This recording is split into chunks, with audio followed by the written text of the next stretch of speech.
Welcome to the Who's Keeping Score podcast mainly focused on movies, television, and games of the past, present, and future, and any other geeky shit that we want to converse about. I'm Cannon, that's Tristan. On the house today, we got some Macallan's. It's Macallan 12-year blue. Single malt scotch. Yeah. Down Pretty that. expensive scotch. My favorite.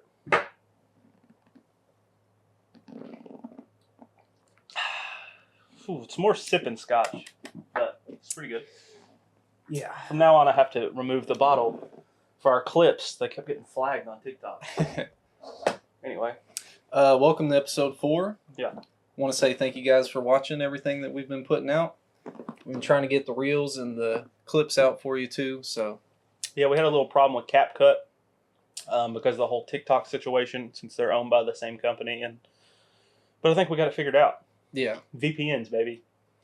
Yeah. Yeah, so let's just jump right into it. Our sections for the day, I want to kind of introduce them. Okay. First section of the day is going to be agree or disagree. Next section is going to be which doesn't belong. Yeah. And then we're going to do reviews. But let's start with what we're also going to do a new one called Head Drama. I forgot about Head Drama. Head Drama also, yeah. A new segment called Head Drama. We'll tell you all about that. That'll be the last segment before reviews today. My bad. Yeah. Whoopsies. It's cool, dude. All right, so what'd you watch this week? Did you play anything? I watched The Wild Robot. Yeah. And I watched Saltburn. Yeah. And I started to play Kingdom Come Deliverance, but I didn't get too far into it. So okay. I'm trying to get ready for the second one. Watch anything else? No, anything else? That's all I watched. I watched What'd The you Wild watch? Robot too. I watched Saltburn. He watched Wild Robot while I watched Saltburn, and then we switched. And Squid Games, I finished that. Finally. Squid Game Season 2, yeah. I finished Bumblebee. I watched Bumblebee. If you remember, a couple weeks ago, I was rewatching the Transformers movies. And I finally decided to break down and watch Bumblebee again. And then It's a good movie. Yeah, I thought so too. And then I mostly just played a little bit more Fallout 4. As you know, I never played it back in the day, so I'm kind of playing through it now. And I played a lot of Marvel Rivals. Yeah, I forgot. A lot, yeah. You played that too, because we played together, and it's a Fortnite. Yep. No dubs. No dubs. No dubs. We are slacking on the Fortnite dubs lately. We get Marvel Rival dubs. So. Oh, yeah. I kill with Punisher, man. Can't play ranked, though, because we're on 2 separate consoles. Yeah. It's. I don't know how that doesn't Canon work needs a in PC. 2025. Yeah, you need a PC. That's crazy. I think it's because they give like money out for it or something. They need it to be like super fair. Nah, bro. Just like if you're in the top. Regular comp mode, I feel like it should be pretty fucking standard. I guess. Everybody should be able to play that. All right, so we're going to get on to... Oh, yeah. Okay, we're going to get on to our agree or disagrees. Yeah, these are pretty much comments. Mostly from comments from our Yeah, we'll shout you guys out videos. as we do it too. Yeah. Yeah. Previous videos and TikToks and whatnot. So, to start, we're going to go with Captain Chillin'. I think that was on YouTube, was the comment. It's Azkaban, and it's not even close, referring to what I asked, what was your favorite Harry Potter movie? Or what's the best Harry Potter movie? And they said, it's Azkaban. It's not even close. you want to agree on 3, 2, 1? Yeah. 3, 2, 1. Disagree. Agree. Disagree. Well, by far disagree. I love Prisoner of Azkaban. I don't know if it's just because it came out like right when I was like hitting my early teens, you know, like right before teenage years. I don't know. That movie just hit really good for me. And I mean, it's got Emma Watson. You know, I remember being a kid and being like, man, Emma Watson's actually good looking. It's like right when I started, you know, being liking like, man, girls are good looking, huh? And then it was Emma Watson. You're like, man. Yeah, you know? and she's like the same age as us. So yeah. Maybe a little older. She's a few years older than us. Couple years, yeah. 6 or 7. Sirius Black in that movie. Yeah. Fucking awesome. Werewolves. Any role he plays is just... Any Gary Oldman role. Any Gary Oldman role. He just kills it, man. Yeah, he is definitely a great actor. But they had werewolves and shit. I just disagree because Azkaban, he's not fighting Voldemort at all. There's no Voldemort, which is fine, you know. I think you need one where it's not like, oh, Voldemort attacks every friggin' year. But like... And I'm not saying it's not good. It's just so dark, and the time travel thing is a little weird, even though I mean, they do it all right. And that just feels like there's not that much at stake sometimes. But it is cool, the Marauder stuff, like, because it's like his dad's friends, and you know. I And thought the Dementors were sick. the Dementors are pretty sick. Yeah, I was really scared of them. It's one of the ones where I don't like that Lupin gets fired at the end. It just doesn't make sense to me. Like, they're in a magical castle where they let, like, sure, it's kids with a werewolf teacher, but like, he seems to have it pretty under control. But then they find out, so they have to fire him. But like, Dumbledore hires all these. Like, Snape is an ex-Voldemort wizard. Exactly. He's an ex-Death Eater, and that's fine, you know. But like, for real, it just doesn't. I don't know. Yeah, I get. And then, but then, like, the next year, Mad Moody, who's like the most dangerous. I mean, he's not like bad. He's a good guy, but you know, he's a hardened Auror. You know what I mean? Yeah. And it's just, I don't know. He was, not. It wasn't really him though. I know that, yeah, but Yeah. they don't know that. I'm saying the parents are who complained about Lupin. Anyway, I just personally think that number 2, I like it a lot. The diary and stuff with Voldemort and Ginny, and I don't know, it's pretty cool. And I really think Half-Blood Prince is up there just how many moments in that movie. Like, there's so many moments that happen, big moments. I really love the final moments of the final battle, like where Harry uses Expecto Patronum on the Dementors. For some reason, that's just like so iconic to me. It really is. I mean, I know what you're saying. He pulls out that like final freaking Kamehameha on that mofos. Final Kamehameha. Yeah, whatever. I really love that movie. Anyway, and I love the darkness of it. The next comment is from Ben Elliott 6314. It's one of our buddies. He says, "Great show. James Gunn will lead DC back to relevance." That is in reference to our Creature Commandos review. Okay. So 3, 2, 1. Agree. Yeah. I have pretty good faith in him. Yeah, I think he's doing good. I think so. I mean, that Superman trailer is iffy, but he did such a good job with Creature Commando, something I don't even care about. And I was like, wow, this is actually... It's better than anything Marvel's putting out lately. Fuck yeah. All the Marvel TV shows pretty much suck. Almost all of them, yeah. There are a few that stick out. WandaVision, like the first half of it was like intriguing. I liked WandaVision. And good, but the final... Yeah, the final thing is like... The finale fell kind of flat. I don't know, White Vision and Agatha, that was pretty alright, I guess. It was cool, but just the way that it paid off at the end sort of was like... Loki was good, you know. Captain America Winter Soldier, iffy. It's okay. Falcon and the Winter Soldier, whatever. It's iffy. They kind of trash. Yeah, they pander a little bit. It's not... Some of it's alright, though. It's alright. So they had WandaVision and Hawkeye show. Hawkeye I didn't like as much. I like that one. I like it. I like Kate Bishop. That's pretty cool. But yeah, Haley Steinfeld did really good. Did really as good. Kate Bishop. I like that they brought back Kingpin, the same guy playing him that played him in Daredevil.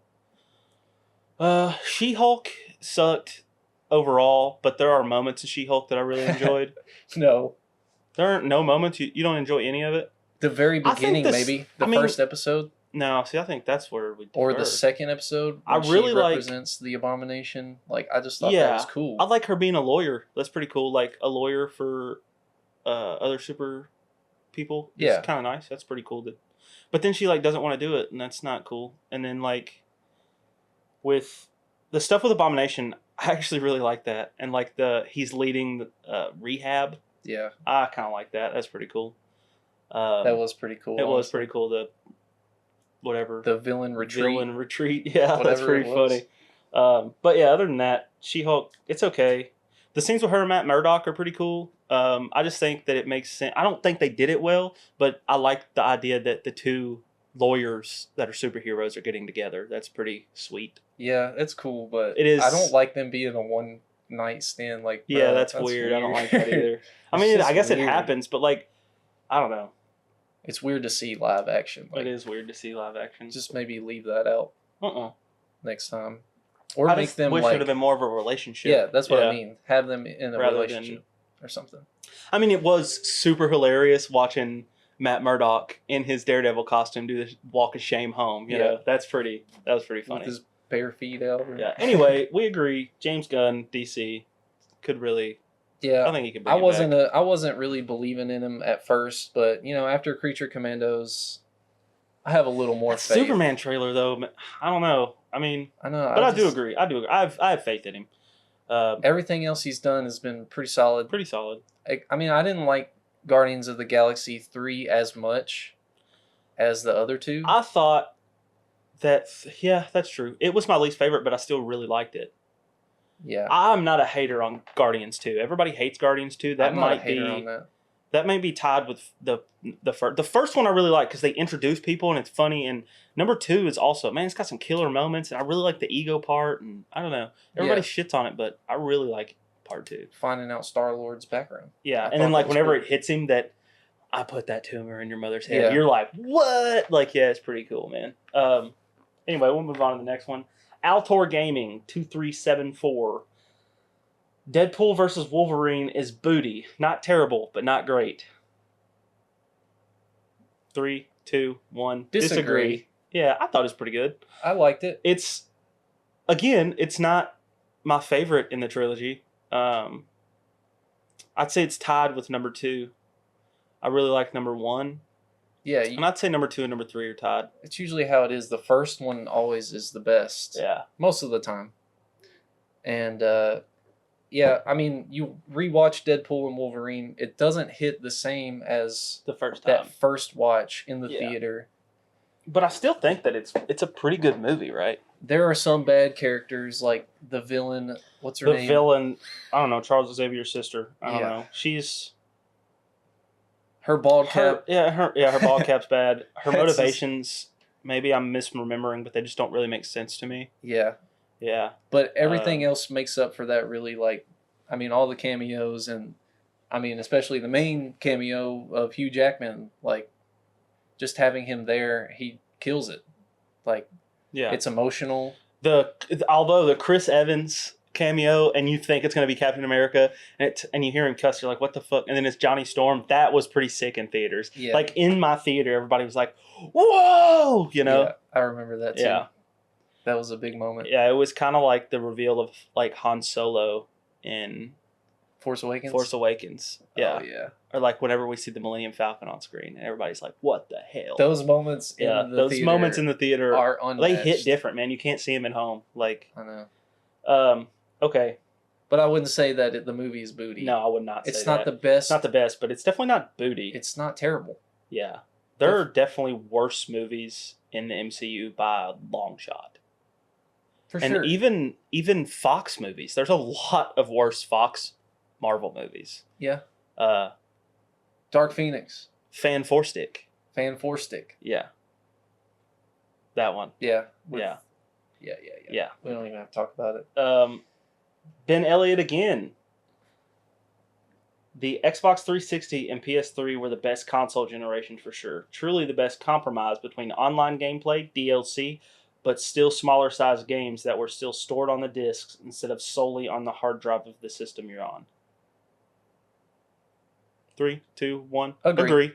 I think that for the time period they come out, like, they were the best.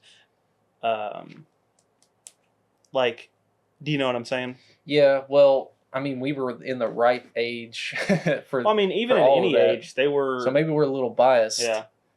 But I mean, the connectivity of it all, the ability, like the multiplayer aspect, And the both single player games were still good back then. yeah, You know? you got Uncharted. I mean, for PS, PS3. Uncharted. I mean, the Halo series was still coming out good. You Yep. know, Halo, still going strong.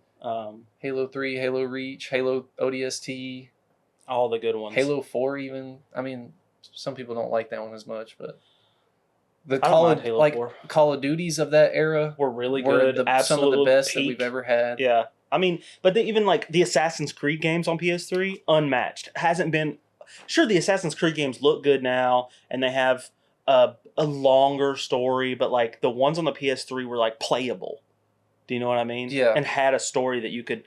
If They the were more story interesting. is 160 hours, by the time you get done with it, you don't care anymore. Yeah, I cared about Ezio? Ezio and I Altair. so cared about Ezio. And what's his name? Damon? Damon? I can't remember. The guy in real life? Yeah. Yeah, I think The it's guy Damon. who you enter the animus as in. I can't remember what his I name think is. it's Damon. Anyway, yeah, so definitely agree on that. I don't hate it now. I mean, I have a PC, so it doesn't really affect me as much, but the fact that you can buy discs, which I don't get me wrong, I like to have physical copies of games. I think it's cool to have a little library of them. But I get it, because did you know that, to be fair, video games aren't as susceptible to this, but like if you have a bunch of movies on disc, Blu-rays don't last very long. They last like 10 years. And then the disc starts to get disc rot. Did you know that? No. Regular DVDs last like 15 years. And then video games, I think the video game discs, I think they last anywhere from like 20 to 30. But most of them were Blu-ray disc. At least like the newer ones, yeah. for PS3, they were doing Blu-ray disc games. I think they were, yeah. So, but I don't know how that works.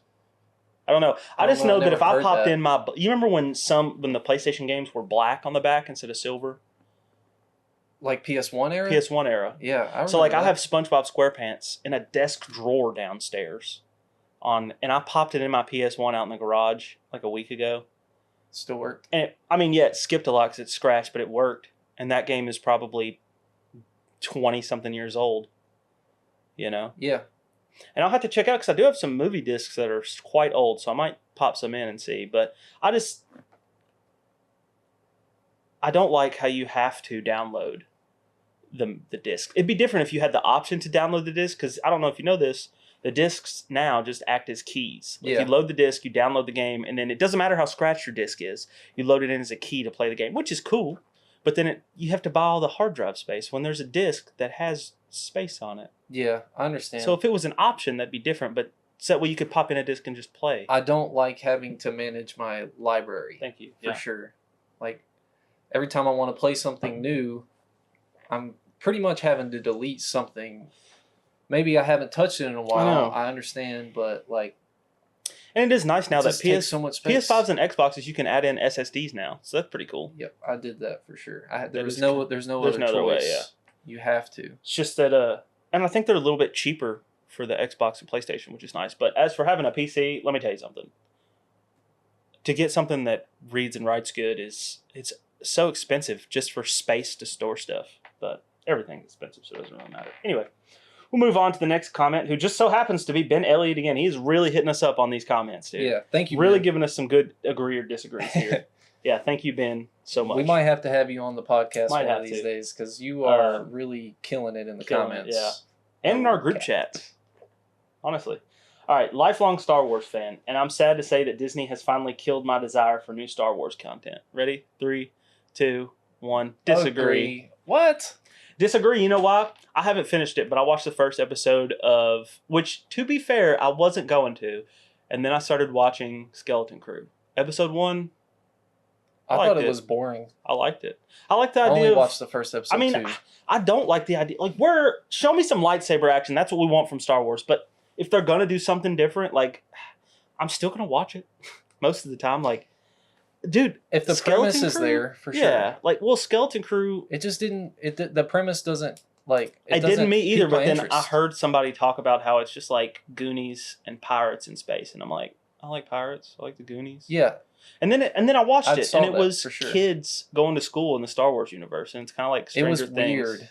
Weird. I kind of liked it. It's sort of weird to see like a normal like societal kind of build in Star Wars. You know what I mean? What I don't like about new Star Wars stuff is that every day it feels. I'm not a Star Trek fan. I have watched the movies, and I like the movies a lot, but it's starting to feel like in the beginning, Star Wars has a condensed universe. And now it's expanding so much that it's like there's so much to know, and there's all these freaking aliens that are different all the time. And it's like, if I want to know about a universe, I want to be able to know about all of it. Do you know what I mean? And still have, but there's so much that it's just like... It's always been like that, bro. Yeah, but as in the main movies, you didn't really need to know that much. Now it's like main characters, like in this show, are aliens I've never heard of. Well, when I was a kid, I would go to Barnes and Nobles, and I would like look at the Star Wars books, and there'd be books with all the ship descriptions, what battles they're in, books with all the battles of the movies and whatnot, and like all the descriptions of that species books. I don't know. I was always really into that lore, like aspect of the lore of the Star Wars universe, even before the sequel trilogy came out, and even before the Clone Wars animated show came out. Like, I don't know. I always really liked that. Yeah, I mean, I like diving deep into Star Wars. Me too. That's what I'm saying. But it seems like they're not really diving deep anymore. They're just throwing out generic aliens, kind of like how I feel like Star Trek was doing with the movies. I'm not shitting on Star Trek. I'm sure it gets way more in depth if you watch all those thousands of hours of TV shows. But yeah, I never watched Star Trek because I thought that was for super nerds, and I was like, oh, I'm not a nerd watching Star Wars.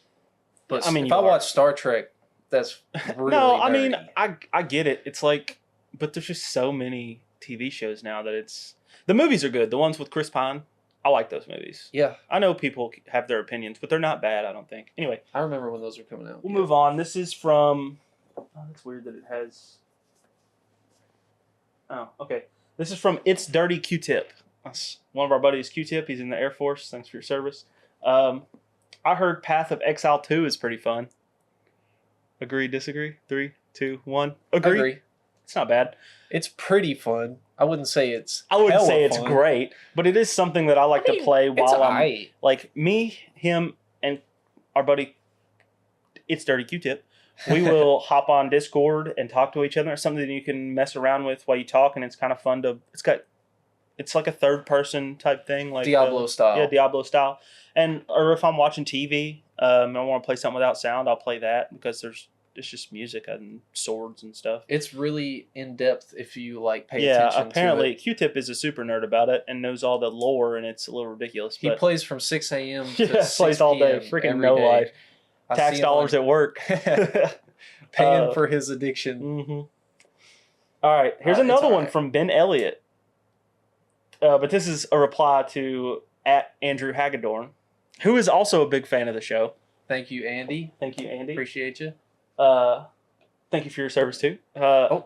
Honestly, I don't grind in video games. I just play what I enjoy, especially with Game Pass. I love hopping around to different games I otherwise wouldn't play. Multiplayer PvE is fun in my opinion, but I also get upset playing PvP because I'm not playing it as a full-time job. 3, 2, 1. Agree. Yeah. That I mean, is spot on take for how I feel. I think this goes with something we're going to talk about later, but I have 50 games in my library, and I will hop around to, at least half of them within a couple weeks span. I like to play a lot of different games. I don't want to play Call of Duty every day. I don't want to play Valorant every day, even though they're fun and I have fun playing them, but the skill gaps nowadays for these multiplayer PvP games are just crazy. Like, it's so much better to hop into something like Helldivers 2 or, I mean, the first Destiny. I don't know much about Destiny 2, but like games like that, you work towards something, but not against everyone, Yeah. like cooperatively. And then, single player games are always going to just be superior, in my opinion. The Too much problem grinding. the problem with like COD is that there are people out there, like my fiance, for example, she doesn't play other games. She plays Call of Duty, Hardcore Search and Destroy. That's all she plays. I gave her my old PC. It's not that old. It's got a 2070 in it or something. And that is all she plays. She refuses to play any other game mode. She refuses to play any. She plays Warzone, I guess, but doesn't play any other game. We'll play like It Takes Two sometimes. But like there are people that only play COD because it's COD. That's all they want to play. And then there's people like her who do it casually. She doesn't play every second, every day, but when she's playing, that's what she's playing. She plays one game mode. My Yeah. fiance is the same. She plays Nuketown, or she plays Shipment 24/7, and I that's love the Shipment only COD. 24/7. I do too, but that is the only COD that she will be like. Yeah, and the playing thing at is, all. well, like Modern Warfare 2, Modern Warfare 1 and 2, I grinded really hard in those games. I like played as much as I could all the time, and then I started to realize I haven't played other games in 3 years. And it's like I have this beautiful PC and I want to play something that looks good and not just it's just me getting mad at this game because I can't keep up with all these people who are no-lifing these games. Yeah, those games were kind of fresh though, like especially Modern Warfare 2019 was good. It was like a Yeah. really fresh. Yeah, I really did New- like it. 2 and 3 weren't as good. Yeah, 2 was okay, but the campaign, I don't know, bro. The first Modern Warfare 2019 campaign was really solid, and then 2 was. I personally like Black Ops 6 campaign. Personally, I still I never enjoy finished it. But Cold War campaign though was good. it was okay. I don't know if we'll get into COD a little bit more later, but as far as single player games, I remember something that our assistant man director said to us, or said to me in middle school. I remember this to this day. I was talking to him about games, and I was like, he was like, well, what kind of games do you like to play? And I was like, well, I like to play like COD, and I just like to play online with my friends, which is fine. To which he was like, well, those aren't really like what games are meant to be, I don't think, for me at least. And I was like, well, what do you mean? He's like, well, like Assassin's Creed and stuff, it's like a story mode. You're really into the character, you have feelings for the character. You feel as though you're going into life, like you're going into, I'm not sure these are his words, but you're going into that world, and it's COD. What do you care about your NPC dude who dies 500 million times?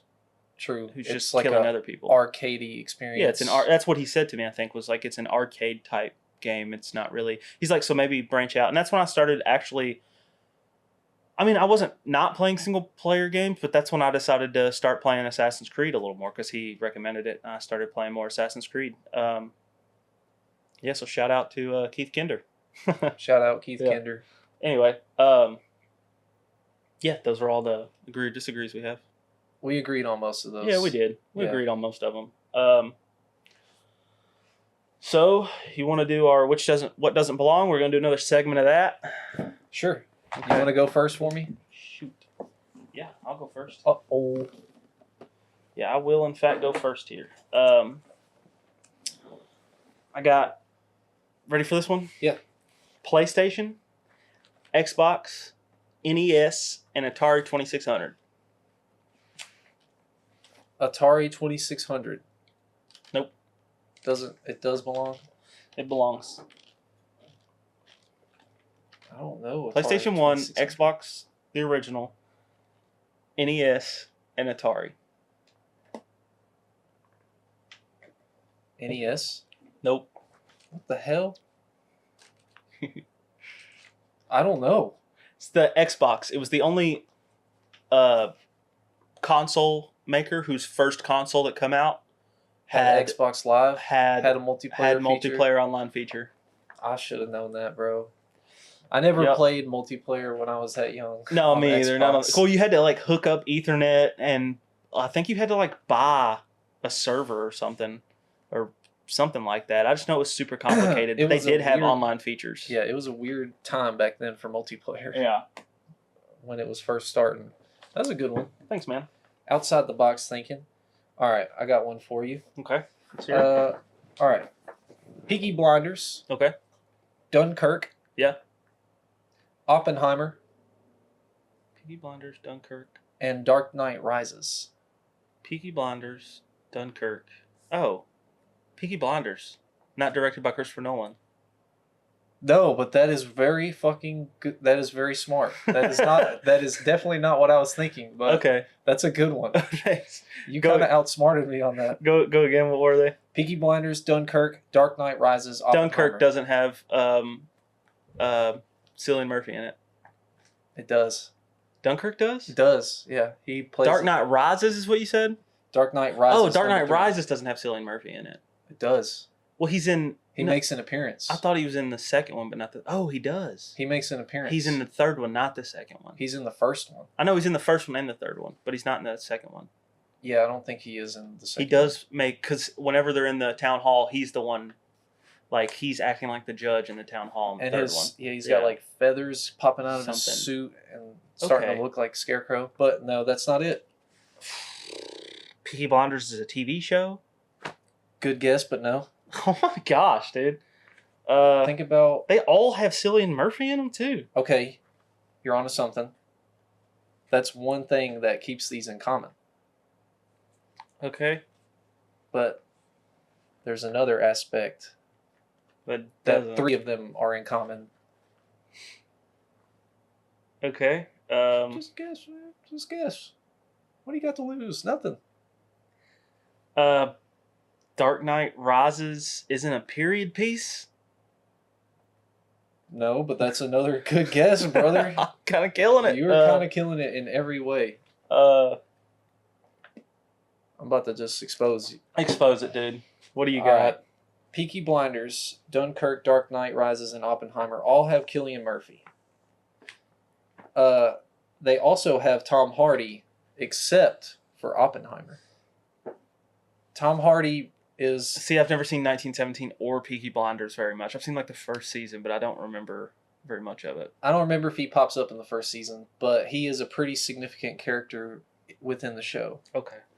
I think I do remember. It's been years since I watched the first season. I think it's when it came out is when I watched the first season. So yeah, so Tom Hardy sense. is a regular as well as Cillian Murphy for Christopher Nolan films. So him not being in Oppenheimer is Peaky Blinders isn't Christopher Nolan. No, it's not. But Okay. They were in it him together. not being in that's weird too. I guess. Yeah. All right. You know how these directors are with. Well, we're both 0-0 right now. Yeah, we suck. We're not doing great. Okay. You really you were close. You had 3 good guesses on that. That was pretty impressive. Spider-Man, TASM. That's the Amazing Spider-Man for those who don't know. Far From Home and TASM 2. TASM 1, TASM 2, Spider-Man 1, and Far From Home. Yeah.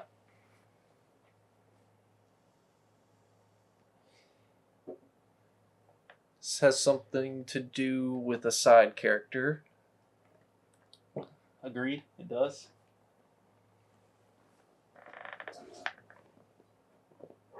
Oh, man. I want to say something with Mary Jane, but I don't know. I don't think that's right. There's no Mary Jane in TASM. You are close with the side character. Harry Osborn is not in TASM 1? Or Harry Osborn? I don't know. No, that's not it. Because there's no Harry Osborn in the Far Marvel. From Home, yeah. Yeah.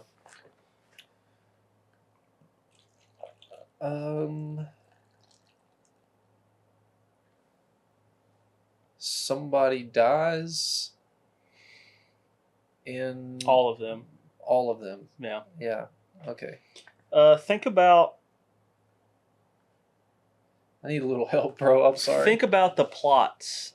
Think about the characters. Really think about the characters. Okay, Spider-Man 1. You got Spider-Man. You got Mary Jane, Harry Osborn, Norman Osborn. Okay. Okay, you're on track. You're on track. Okay, TASM 1. You've got Peter.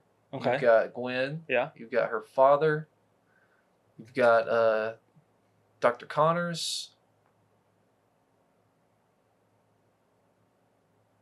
TASM 2. You've got Peter. Gwen dies. Her dad dies in the first one, I'm pretty sure. Yeah. Michael J. Fox as Electro. Not Michael J. Fox. Or, yeah, wait. Jamie Foxx. Jamie Foxx. There you go. I was mixing Michael B. Jordan and Jamie Foxx together for some reason. And then Far From Home, you've got Quentin Beck and... Yep, Quentin Beck, Mysterio. Okay. Think about that really hard. Mysterio. Far From Home has Mysterio. That's not really what I'm looking for, but you're close. You're very close. Far From Home, Peter's identity gets revealed. No, you're getting cold.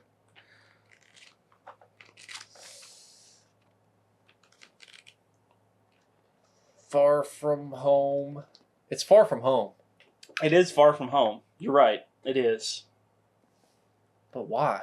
Okay, you may just give it to you. Just give it to me. Why? Far From Home is the only one of those movies whose antagonist doesn't show up in No Way Home.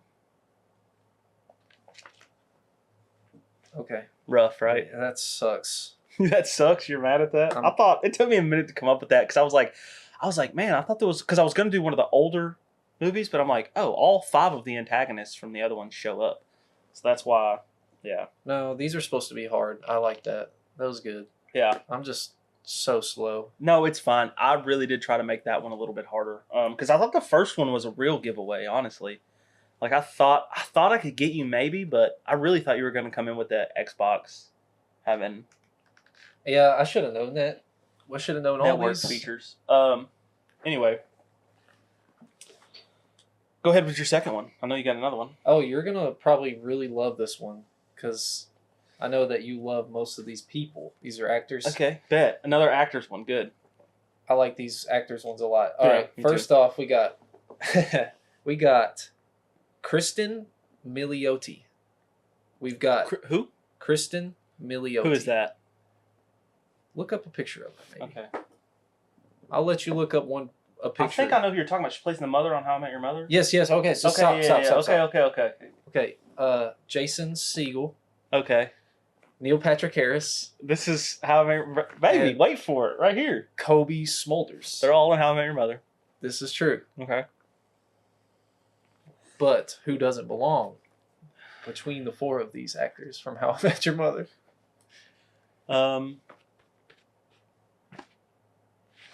Who's the second one?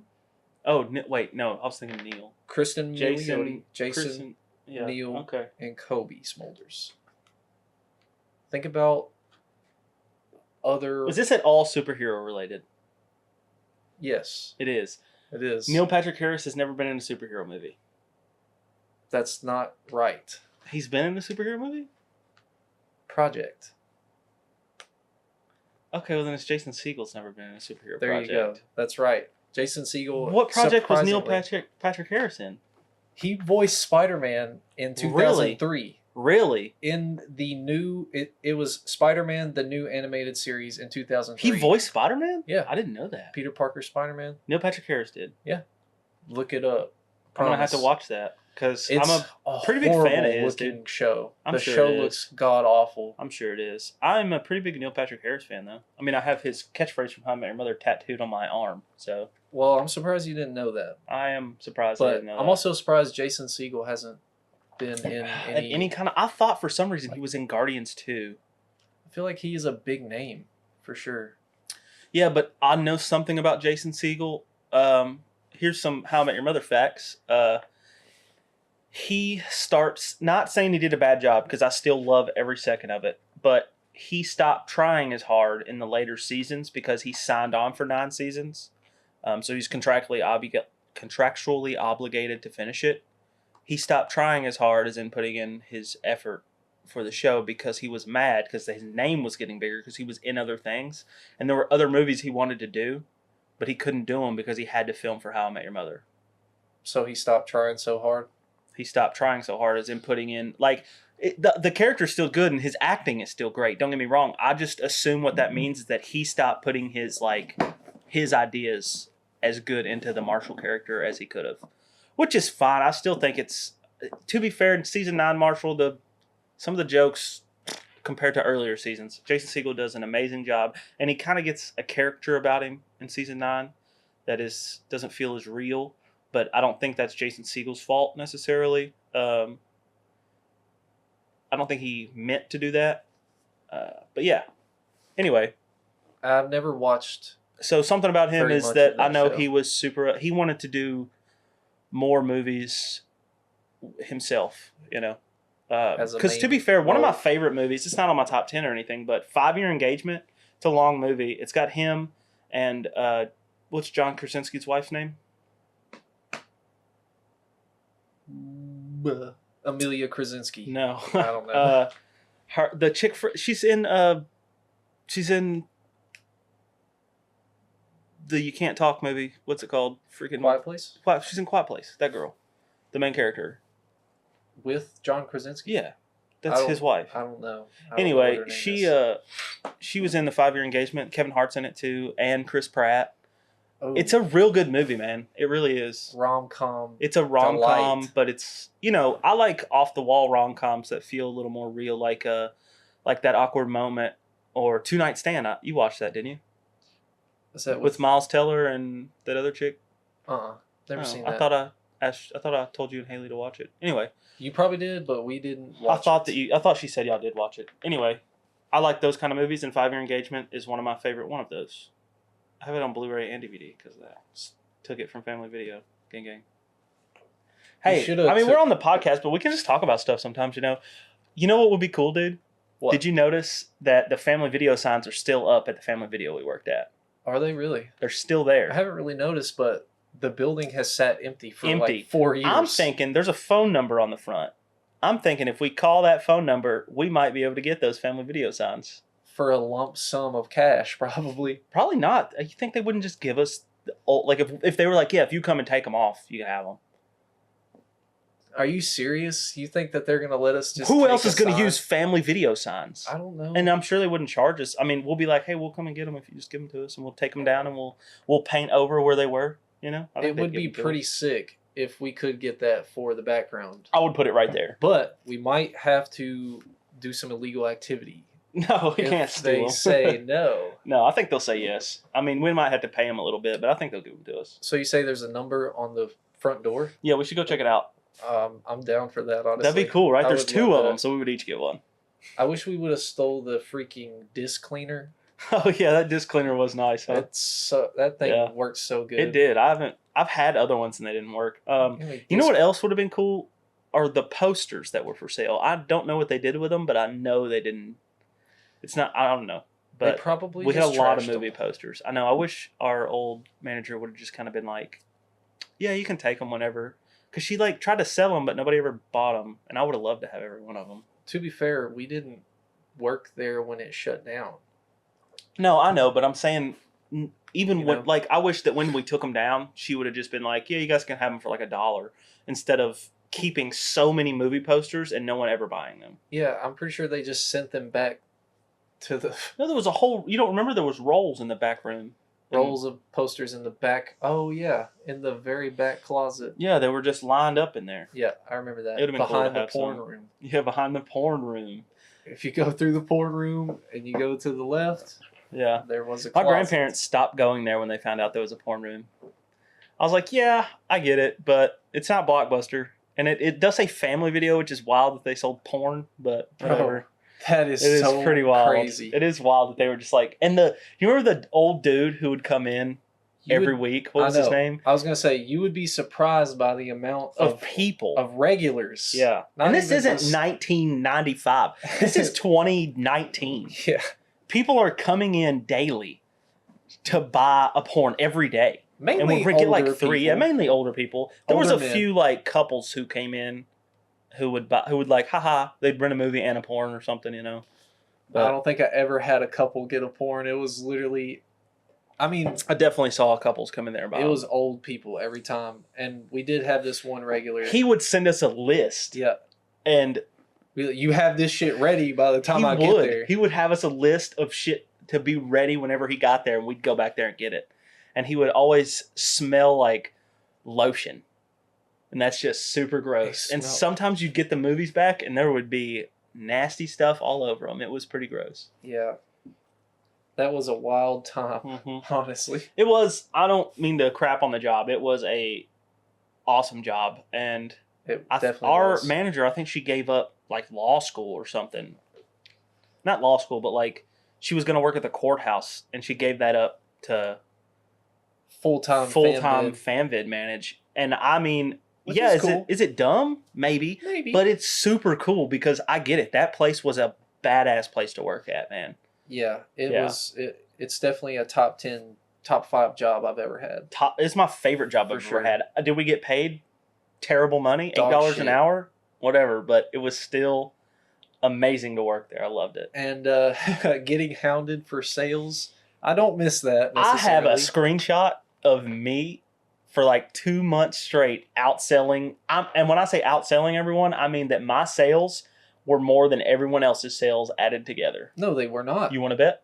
I'll bring the screenshot up. If I can find it on my phone, it'll be right over here. I don't believe that. I believe it.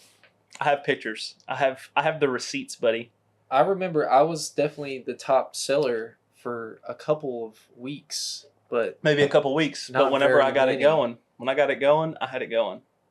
I was outselling the Who did the whole manager squad. like more, though? You, because you look good. I I know I'm still a little overweight, but I lost right now I'm down 80 pounds from my heaviest when I worked there. But at one point I was almost 100 pounds down. Well, besides that point. That little chubby kid who was a nerdy boy. You know? You fit in so well at FanVid. I love FanVid. The conversations that you have there are just They awesome. are pretty sick. Sometimes Cannon and his current fiance or girlfriend, whatever. Fiance. Come on. Okay, yeah, something. They would come in and just hang out, or when he was working, me and his fiance would come in there and just hang out with him while he's working because it was such a chill place to work, man. Yeah. Well, it wasn't super busy all the time, but we had high traffic nights for sure. But there was so much downtime to just chill and watch movies. Dude, you want to know what I did? How many movies I watched? You know how many movies I watched? So I did used to follow the rules. You were supposed to only watch PG movies in there, and you were supposed to only watch PG movies. Something like that, but no, for sure, because I remember putting in Jumanji, the one with The Rock, and Sam come in there and was like, "What are you doing?" Our boss at the time come in there and was like, "What are you doing?" And I was like, "Watching Jumanji. It's a family movie." And she's like, "No, it says penis." And I was like, "Oh, no." I was like, "Okay. I mean, all right." And she's like, "You can't watch that in here." I was like, all right. So then she left. And from that point on, I watched whatever I wanted at all times. And I was always ready with the remote in my pocket to turn it off whenever someone came in. So I would watch The Office. I really liked watching Guardians of the Galaxy 1. That was my favorite movie to watch in there. Yeah, I definitely played a lot of MCU movies in there. I put it on repeat. Because anywhere you worked, there was a movie playing above you, and the speakers were all over the place. So you could just work and watch a movie, and it's always in your sight. Yep, there's 10 TVs hanging up. I love that place, man. Man, what if we could get that as a podcast studio? Dude, that would be cool. We should get that one. Lease the building. Yeah. Hey, if we get enough, share this with your friends. Get enough subscribers, we will lease that building, and we'll do movie showings there. Even we could do a sponsored family video podcast. That'd be pretty sick. If we ever get the building, I promise we'll do movie shows there. We'll set up some chairs, maybe put a projector. Patreon movie night. Yeah, Patreon movie night. That'd be sick. That would be pretty cool. Anyway, far-fetched, but far-fetched, but 2 years from now, something maybe. That would be really cool. It would be cool. All right. Move on to our new section. No, we have one more. I have one more. Damn. Do you have another Who Doesn't Belong, or do you already do two? No, I did two. Okay, I have another one. Finish me off. That's what she said. Shrek, Wild Robot, Megamind, Mr. Peabody, and Sherman. Damn, those are all good movies. These are all DreamWorks movies. I know that. I was about to say that. But one is different by a lot. Shrek, think about the characters. Wild Robot, Megamind, Mr. Peabody, and Sherman. It's Megamind. It doesn't have talking animals in it. Boom, dude! Baby. Nice. Go. Somebody got one. Finally. Holy crap! Wait, did I get your second one? What was it? The How I Met Your Mother question. Oh, I kind of got it, I guess. But you killed that one. Good job, dude. High five. That was so easy. Let's go. I'm proud of myself for that one. All right. Usually I suck at this. Yeah. Our next segment. Are you ready? Yep. All right. New segment. This one's called Head Drama. Head Drama. It's just gonna be a laid back section where we we've been pondering these questions maybe for a little while, and we're just gonna throw them out there and answer them and see how each other feels about them. Yeah. And I like that. If you guys feel the same way, let us know. And let's just start with our first head drama question. Good. I guess I got them here somewhere. Go ahead. Oh, they're here on the iPad. Why do you think Spider-Man is so popular compared to all the other superhero characters? I mean, now... Why is he the most popular? He's the most popular. Right now, there's the new TV show. Oh, we could review the first two episodes if you watched them. You didn't watch them? No, I watched them. I didn't want to watch it without Haley because I got you. Yeah, she would have been upset. But also, I couldn't log in. Oh, really? Yeah, I couldn't log in. You can have my Disney Plus if you guys don't have one. Hopefully they'll let me share it. They've been cracking down on that stuff. Yeah. Well, that's why I couldn't watch it. I got you. I'm Why just is saying they Spider-Man have such- three. Spider-Man has three separate projects going on right now. Like there are three. Like there's sure Miles Morales is different, but really Peter Parker's a main character in the like Spider-Verse right now too. Oh yeah. And then So we've there's got Spider-Verse, Friendly Neighborhood Spider-Man, Friendly. the MCU Spider-Man, You got the games, Insomniac games. the Insomniac games. Because they're not done. They're not done. They're still gonna keep going with those. I'm for sure they're amazing. Oh, I still haven't played it on PC yet. I haven't downloaded it. Yeah, why do you think that is? I mean, Well, I like Spider-Man, but I mean, he's my favorite superhero. yeah, but is he your favorite because he's so popular? Think about it. You know the most about him because there's so many movies about him. To be fair, when I was watching Friendly Neighborhood Spider-Man, I was like, I've seen this. I have seen Is it this. done the same way? Really? No, it's different. It is different, but it's Similar. similar. Young and, kid gets bit by spider. honestly, man, and it's like it goes a little more in depth than the movies, which I really like, and it's not like a shitty TV show like the OG ones, which is kind of nice too. But it's more like, man, I am about cooked on Spider-Man. Spider-Man origin stories. Not even I like the origin story. Like I don't like how they left the origin story out of the MCU. I don't like that. I was, And how they like quickly went over it, and I mean, I like Miles Morales' origin story, but how they quickly go over Peter Parker's and stuff. it was and- cool because it was different at the time. You Yeah. know, I mean, like I said, we've seen it. So like him showing up in Civil War for the first time, and then like, But there's no origin story, yeah, I know. I didn't That's what I'm like saying. that. Like, even though I've seen it a million times. I sort of like it because it's not necessary. You know It's what not. I mean? You're right. It's not because we know it, but It would be cool to see him like in his homemade suit, like, you know, his first few weeks of fighting crime, maybe, you know. and I'm not trying to give away anything with the Friendly Neighborhood Spider-Man, but it's kind of a spoiler, but not really. I'm really not trying to spoil it for you. You can save it for review, Well, or it just pertains to what we're saying. It skips over the part of the origin story that I like the most. Uncle Ben dying. That is more no, because there's no Uncle Ben. No Uncle He's Ben. dead before he becomes Spider-Man. Damn.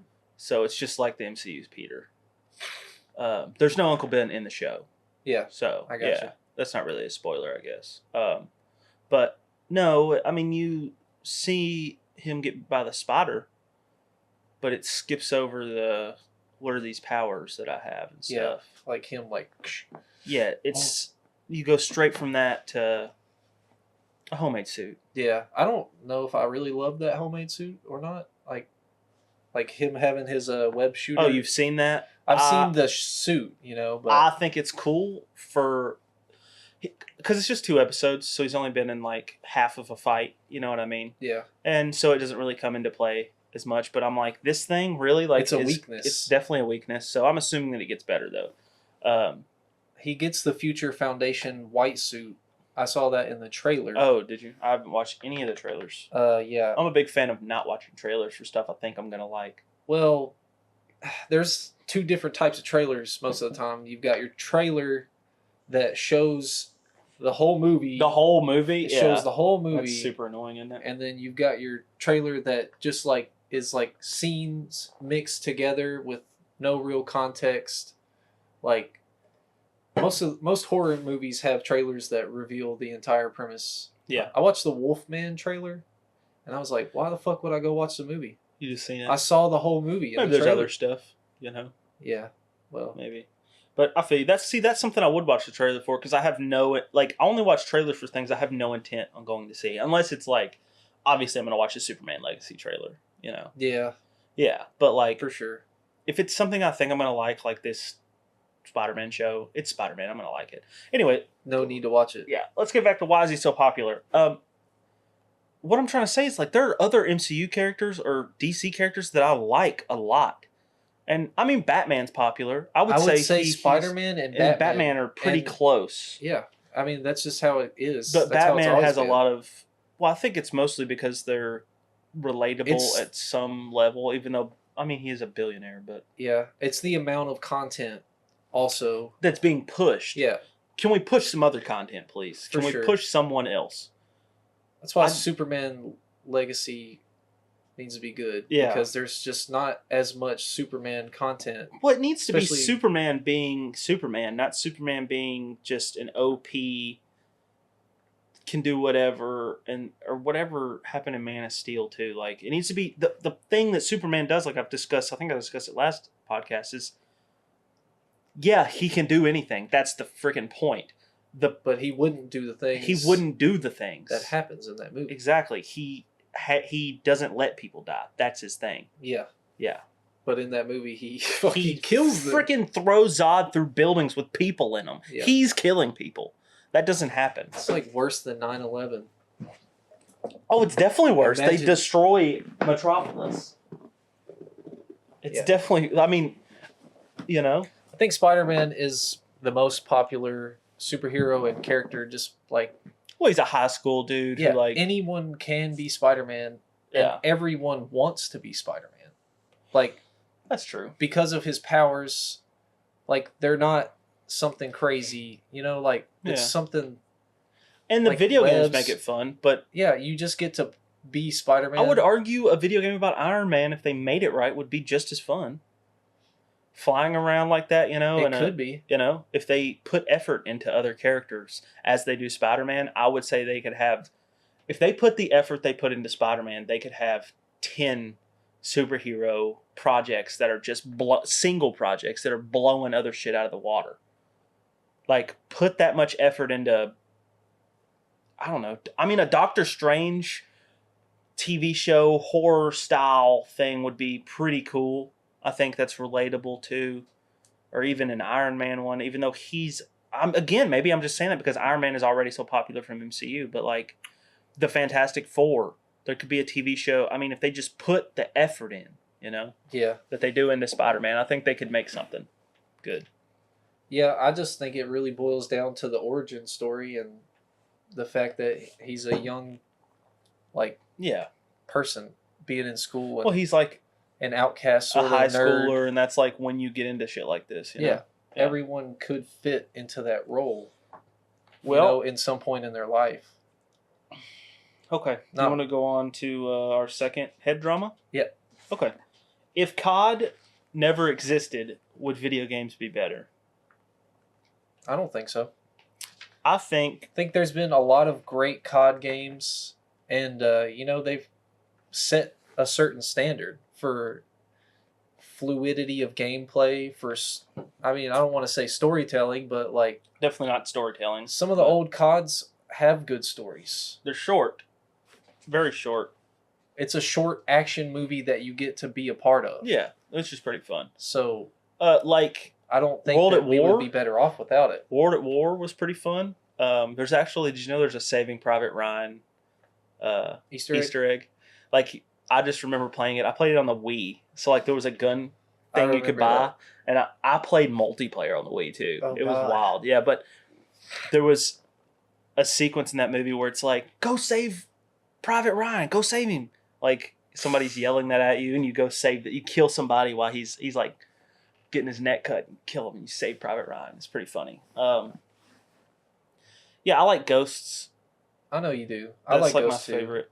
I think Ghost is underrated. Yeah, it is. COD, But overhated. I'm saying, Underrated. do you think if it never existed which it has set the standard for multiplayer games is in fluidity, like jumping into matches quick and stuff like that. And smoothness of Smoothness of the the game. It is a gunplay. very smooth gunplay, yes. I just mean people try to copy that. people play COD so much that I think they're missing out on other games. It's an addictive game. I can't argue that. That's for sure. Yeah. There's people that spend their whole life only playing Call of Duty. That could be playing other games and commenting on how those games are played to make single player games better. Like the people shitting on COD could be shitting on these other games to make the developers make them better. Instead of so many people focusing on this one game coming out every year that's supposed to be perfect, and it's not ever anymore. In my opinion, if it wasn't Call of Duty, there would be something else that would be just as popular. You think so? Like Battlefield, maybe? Battlefield should have been the popular one. It had its chance. It had its chance. It did. It did, but Their gunplay wasn't smooth. it Yeah, for sure. Battlefield 3 gunplay and Battlefield 4 gunplay, like it feels a little bit more clunky compared to Call of Duty. It does. I think that's what killed them. But it has The fact that the buildings destroy it has and better tanks and all that. all-out warfare. Yeah, it does. Large that's what I'm saying. scale If COD didn't battles. exist, imagine how good Battlefield would be. All the people working on COD could have been over at friggin' EA making Battlefield. Dice, whatever. Yeah. I mean, I played the shit out of Battlefield 3 and 4. Me too. I And played it a lot. Yeah. maybe more than some Call of Duty games, for sure. No, I mean I played a lot of. I don't remember which one it was, but I had a DLC multiplayer map for Battlefield. It was like the Chinese one where you're like it's like an island and a temple. I don't remember, but I played Battlefield 4, I think. and I played the crap out of that one, man. Yeah, I love flying the jets in that game. The jet play in that game was very smooth. I know that it. I mean, it could have. I just wish it was better. Yeah. It's not now because everybody's focused on COD. They don't care about Battlefield. Well, also, Battlefield missed the mark with the time periods that they jumped to. They definitely did. Yeah, going to Battlefield 1 was probably the worst thing they could have done for it. I mean, I wanted to say that at first, but after you play Battlefield 1, it's arguably one of the best gameplay experiences. Really? Yes, I never played it. I promise you. There's still a massive dedicated... Well, I think they did it right when COD was doing about the same thing with like Vanguard and World War II or whatever. Yeah, it might have been World War II that they were doing right at that same time. Yeah.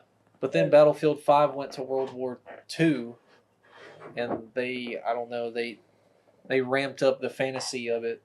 They had female like soldiers. Not saying that really is a bad thing, but like no, I mean there was just some things that they did with Battlefield 5 that just people didn't like. Never even played Battlefield 5 because there just wasn't enough hype, and it's the same thing. I'm afraid to buy certain games like that because of Titanfall. Do you remember how good Titanfall was? Titanfall was a good game. And it got outshadowed by Call of Duty so hard that the game servers and people playing it just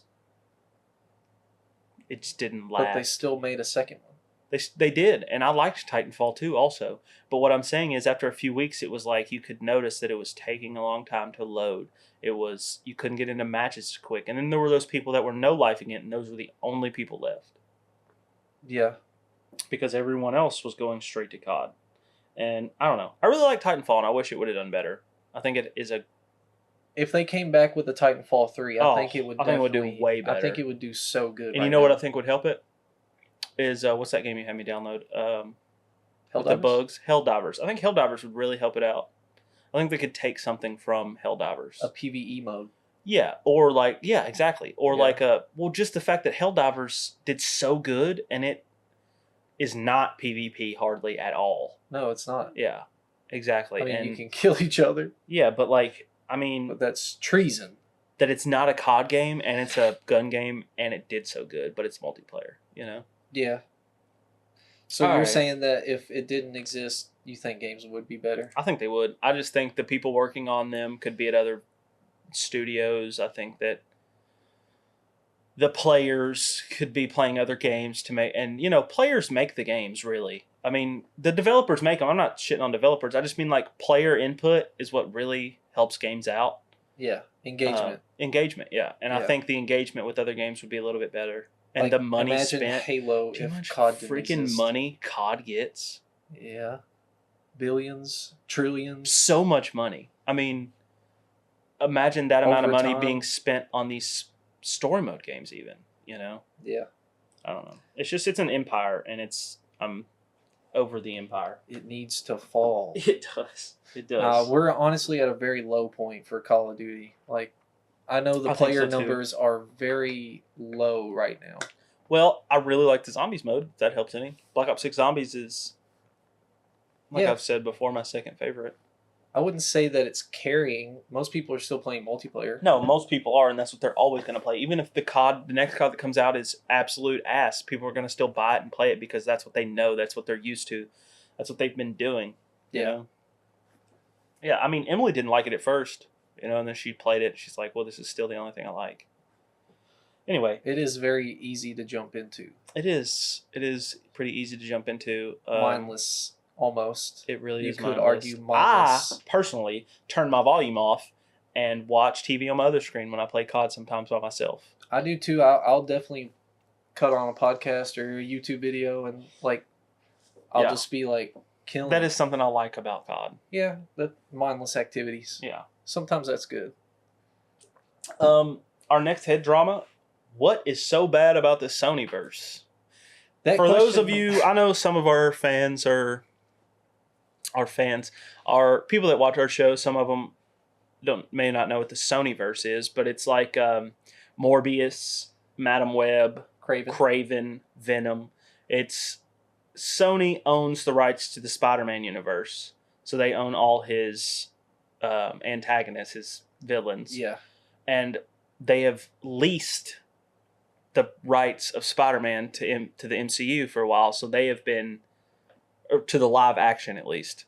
so they're able to use Spider-Man. So they're able. Movies. They can't use for the lease. I think it's in the agreement that they can't bring because Marvel's paying them so much money. They're not allowed to do a live action Spider-Man, so they have to do all the villains. Yep. But some of the villains, I think. I mean, if you have, go ahead. You go ahead with your why you think it's so bad. I just think it's poorly executed. Like, I mean, the movies are bad, mainly because it's like bad writing, bad casting.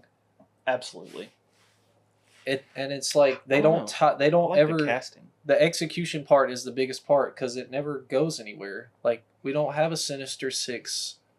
We don't have like nothing to tie these people together other than the fact that they are Spider-Man villains, and we know that, but we don't see them where we want to see them fighting Spider-Man. That's what I was going to say. Is the thing that makes them so wrong, that just doesn't make sense, is that there's no Spider-Man for them to fight. The Venom movies, I haven't seen the third one. I'm going to watch it this week. I could probably do a review next week. But the first two, the whole point of Venom, the reason he kind of looks like Spider-Man, he's a symbiote. He's supposed to be an alien. Yep. That comes down. The reason he takes on that like Spider-Man like look is because he interacts with Spider-Man first, and then when he separates, he remembers that. That's why he gets the white spider. That's why he gets the spider. That's why he kind of uses like his venom webs to sling around, because he liked doing it as Spider-Man. It doesn't make sense at all that he's just looks like Spider-Man and there's no Spider-Man there. I mean, he doesn't have the spider in the Venom movies. You're right, but he still has like the eyes, and he swings around a little bit. Yeah. Well, that doesn't really make sense. Another thing is that like they need something to tie them together, and just being in the same universe doesn't, and they don't address that at all. In any of the movies, I don't think I've seen, I'm not sure, but I don't think I've seen anything in any of the movies that bring up the other movies. I haven't seen Craven either. I plan on watching it, but as far as Madam Web, I don't remember seeing anything about Eddie Brock. And I mean, in Madam Web, we got the closest to Spider-Man. We got the closest. Yeah. Because they show Mary Parker and Ben Parker. Yes. That definitely has been the closest. And they have a Spider-Man in the movie, sort of. Like, what's the guy's name? Yeah, the main bad guy or whatever. The main bad guy. I can't even remember who he is, but he's like a Spider-Man type or variant, you would say. But other than that, we don't have any ties to Spider-Man. We need to see them fighting Spider-Man. That's what we want. Yeah, or we need to hear about him coming And up. I get they're supposed to be prequels because Spider-Man isn't born yet, but not Venom. That's supposed to be in this, like, in modern times, so there should be, but there's not. Because in Madam Web, Spider-Man's being born. Yes. So by the time Venom, because Madam Web's supposed to take place in like the 90s or something, by the time Venom comes around, Spider-Man should already be alive. Where's he at? Craven, I don't know what time, place that. What's the other one in that universe? Morbius. To be fair, they had Matt Smith. I didn't hate Morbius. I know a lot of people shit on it. Jared Leto plays a good Morbius. I kind of liked it. I mean, he plays a vampire type character very well. Yeah, I didn't hate Morbius as much as everyone else, but it doesn't. I don't care about it. Yeah, it's not memorable to me. Exactly. It's the same problem I have with like the Joker. I think it should have just like if they'd have been movies not tied to Spider-Man, they might have been better. I mean, I like Joker.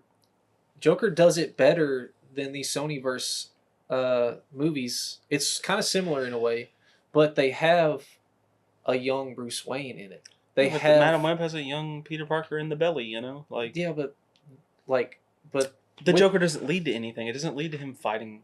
it doesn't. But that's the only like side movie of a DC Batman villain. Yeah, like you know what I mean? Yeah, different universe type. Like thing. they didn't do a whole universe a of slew them. of them. Yeah, It's not a Killer Croc movie. Yeah. Now, something I would like to see that I do like. Have you ever seen that movie? I think it's called Upgrade, maybe, where the dude gets a chip in his head, and it's like a guy. It feels very Venom-like, and he's got a chip in his head, and it like is talking to him, and he's like, "Fight, duck." It's just like Venom does to Eddie Brock. Yeah. Have you seen that movie? I don't think so. Well, that's what I mean. Is that Venom would have been a better movie without any kind of Marvel attachment, because Upgrade was a good movie, but if it had just been the same thing, but just an alien come down and it had been Venom-like, but not Venom, I think it would have been a little bit better. There's a lot of movies people probably wouldn't have seen it. Yeah, you're right. Nothing to draw it. They're kind of drawing us in with this Spider-Man. They're like teasing us. I mean, they never promised that we'd see him, but they kind of promised the opposite. All are hoping. Yeah, for sure. But it's nice canceled now, so who cares? That's the only reason that we go to watch those movies in the first place. Is because to we're see like something to tease us with a little bit of Spider-Man. Can we get a little hint?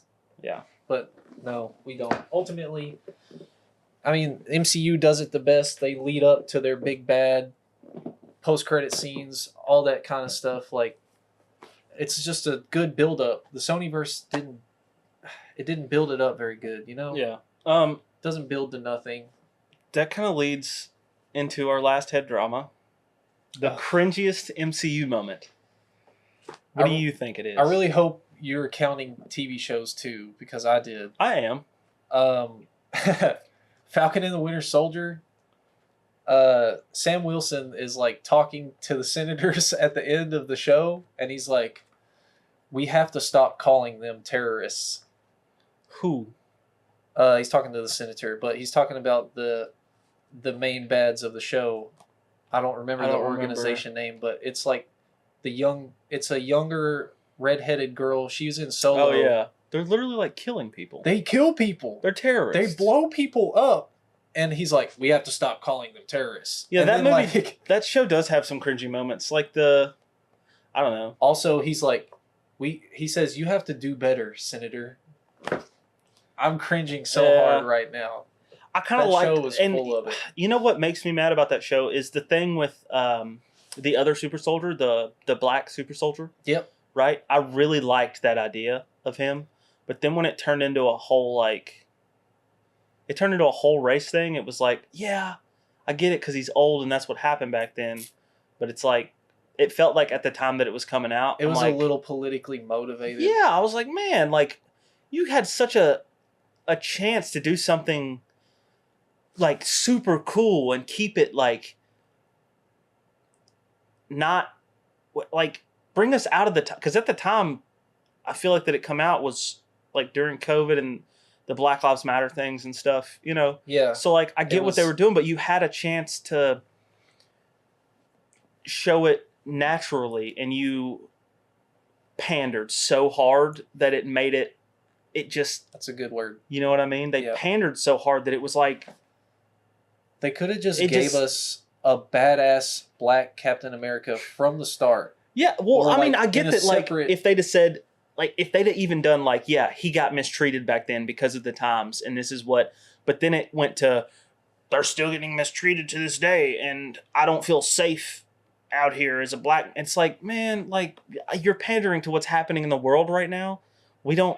You're causing a bigger divide than what you're fixing. Like, yeah, you know, we want to escape from the real world problems. And I'm not saying we shouldn't face those, but it's a comic book. Exactly. That's what we watch these things for, is to escape from what's happening in the real world. And you're bringing it into this and reminding us. And it's, I like realism. I do. And I'm saying they had a good chance to like, be like, be better, but they made it so cringy, and I don't know. Yeah. It's the same thing with the She-Hulk, her talking to Bruce and being like, That's my second, by the way, is her talking to Bruce and being like, I know how to. He's been controlling his anger. He tried to kill himself. Like, he's been controlling his anger for years. And she's like, well, I'm a woman and I get hit on sometimes. So my anger control is pretty good. Yeah, and I'm it's pretty like, sure I know I can do it all better than you. It's basically.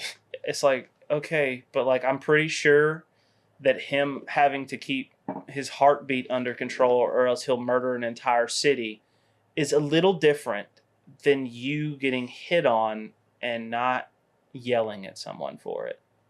Not that I'm a woman and I know what that feels like, but we are men. we are men. We have a little bias, I guess. But still, it seems it's just so much pandering. It felt pandering, yes, it did. They could have shown it in a more fluid way, and I think it would have done a lot better and helped the agenda that they were trying to assume. My number 2 cringe moment is from She-Hulk 2. She twerks with Megan Thee Stallion. It's like, bruh. I mean, I don't think it belonged in the show. I don't think it belongs anywhere in I don't think it belonged in the show, but it was. Anything. I'm less hateful on it just because it was like, what the fuck is going on?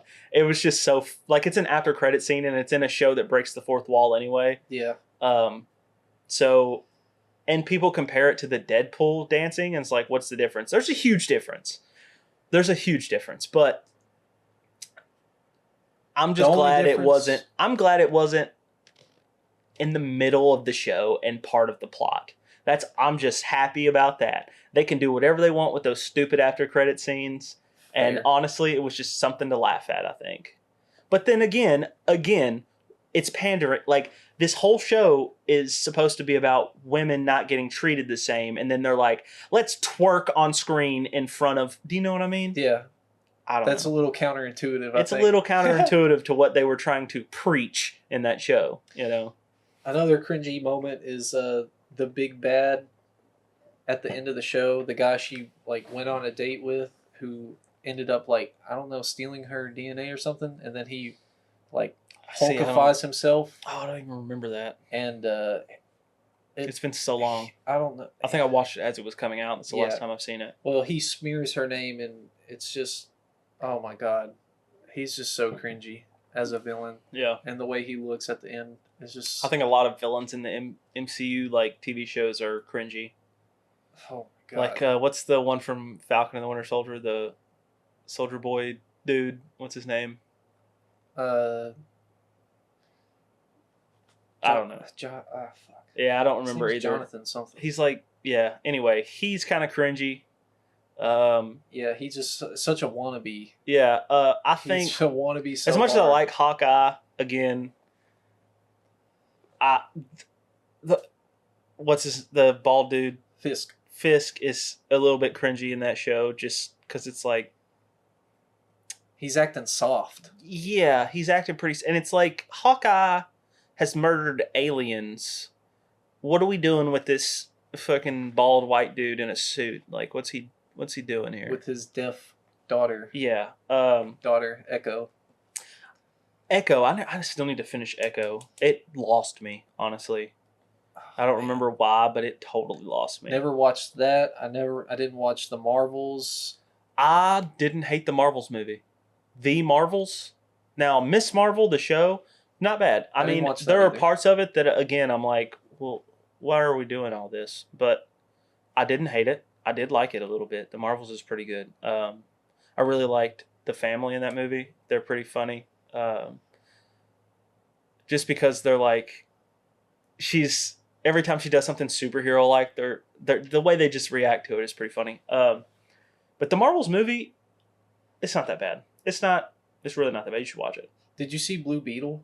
I did not. No. Please, I think you should watch that one. I heard it's good compared to what people say. I really love that movie, honestly. Yeah. Like you said, with the family reactions, like to being a superhero. Yeah. It's just so funny. Who's plays the dad? Isn't it? George Lopez plays uncle. Yeah. And then somebody, I don't know who else plays the dad in them. Not a big fan of George Lopez anymore either. He just panders a lot too, which is also annoying. Just like in anything he's in, but I used to be a big fan of him. Nah, he's funny in that movie. I'm sure he is. He always hits. No matter what he's in, even if it's a bad project, he kills, bro. I love George Lopez in that way. He does kill. I like the actor for Blue Beetle.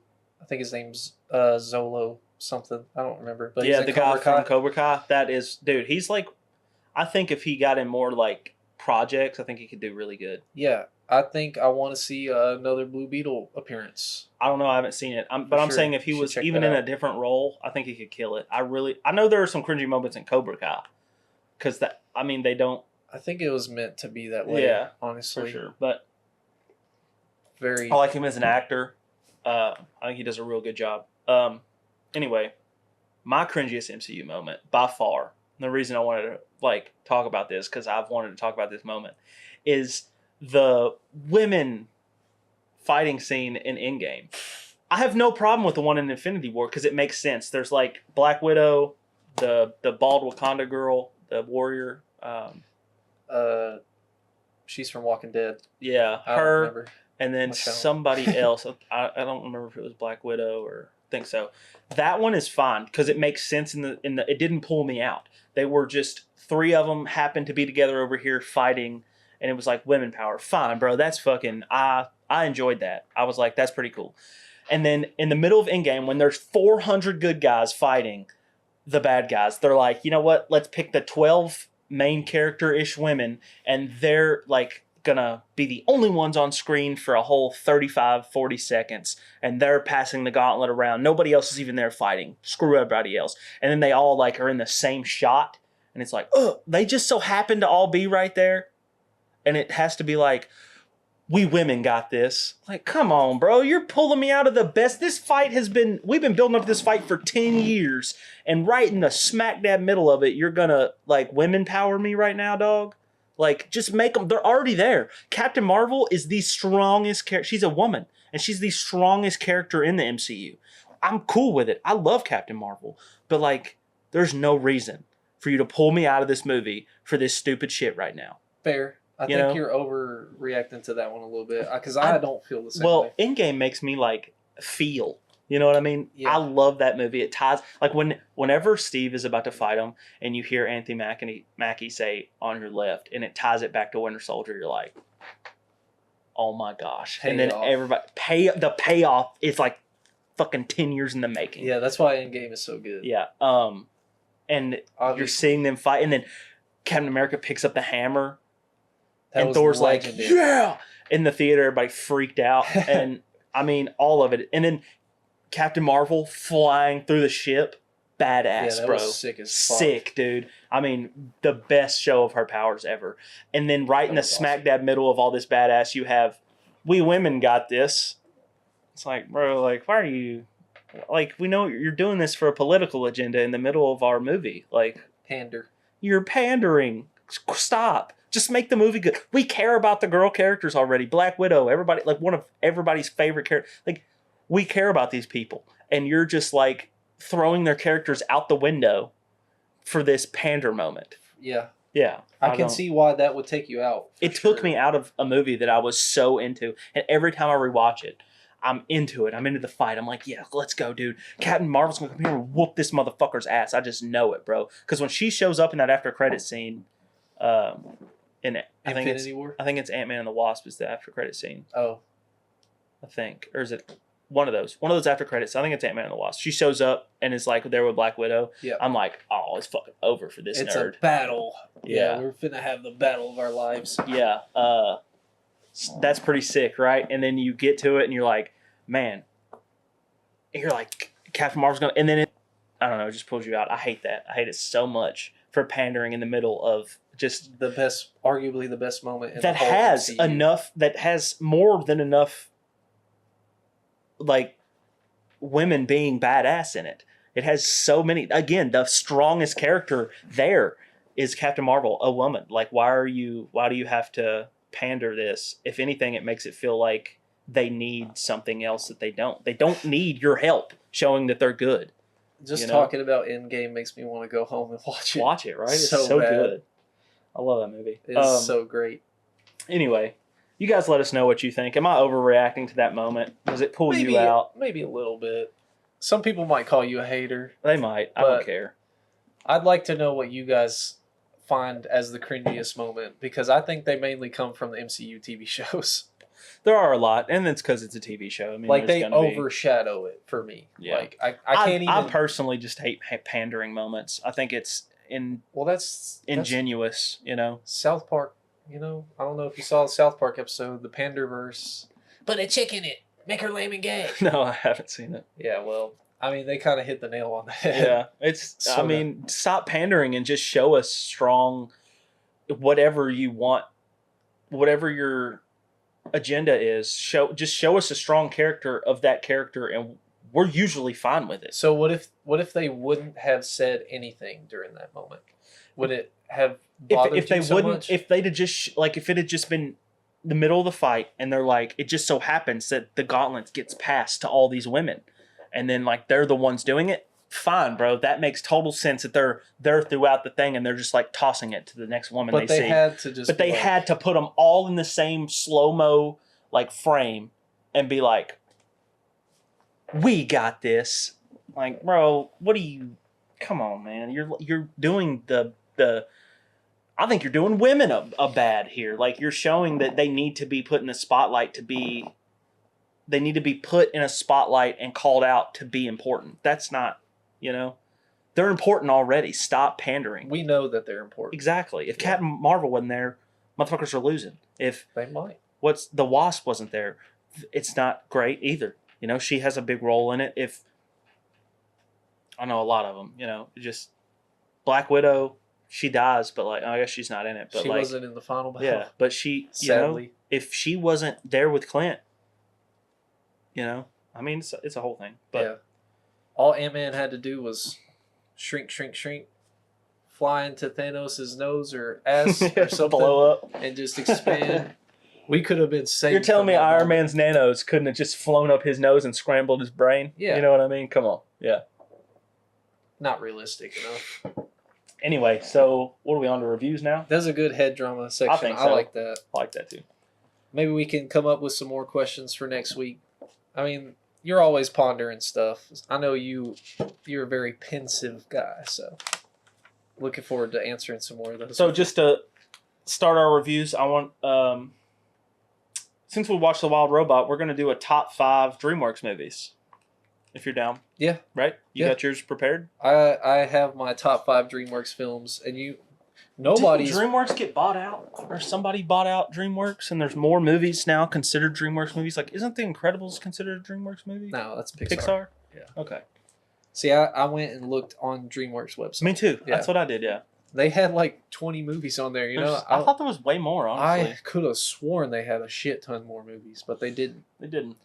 Anyway, That's go ahead. why this list was kind of hard. It and was a little hard because they do have bangers. They have bangers. I know. I feel like some people are gonna hate this list so Oh, I bad. wish we could have done a top 10. We should have done a top 10, but top 5 is fine. Makes it a little harder, makes it more challenging. All right. Well, my number 5 pick. Well, let me give an honorable mention to Boss Baby.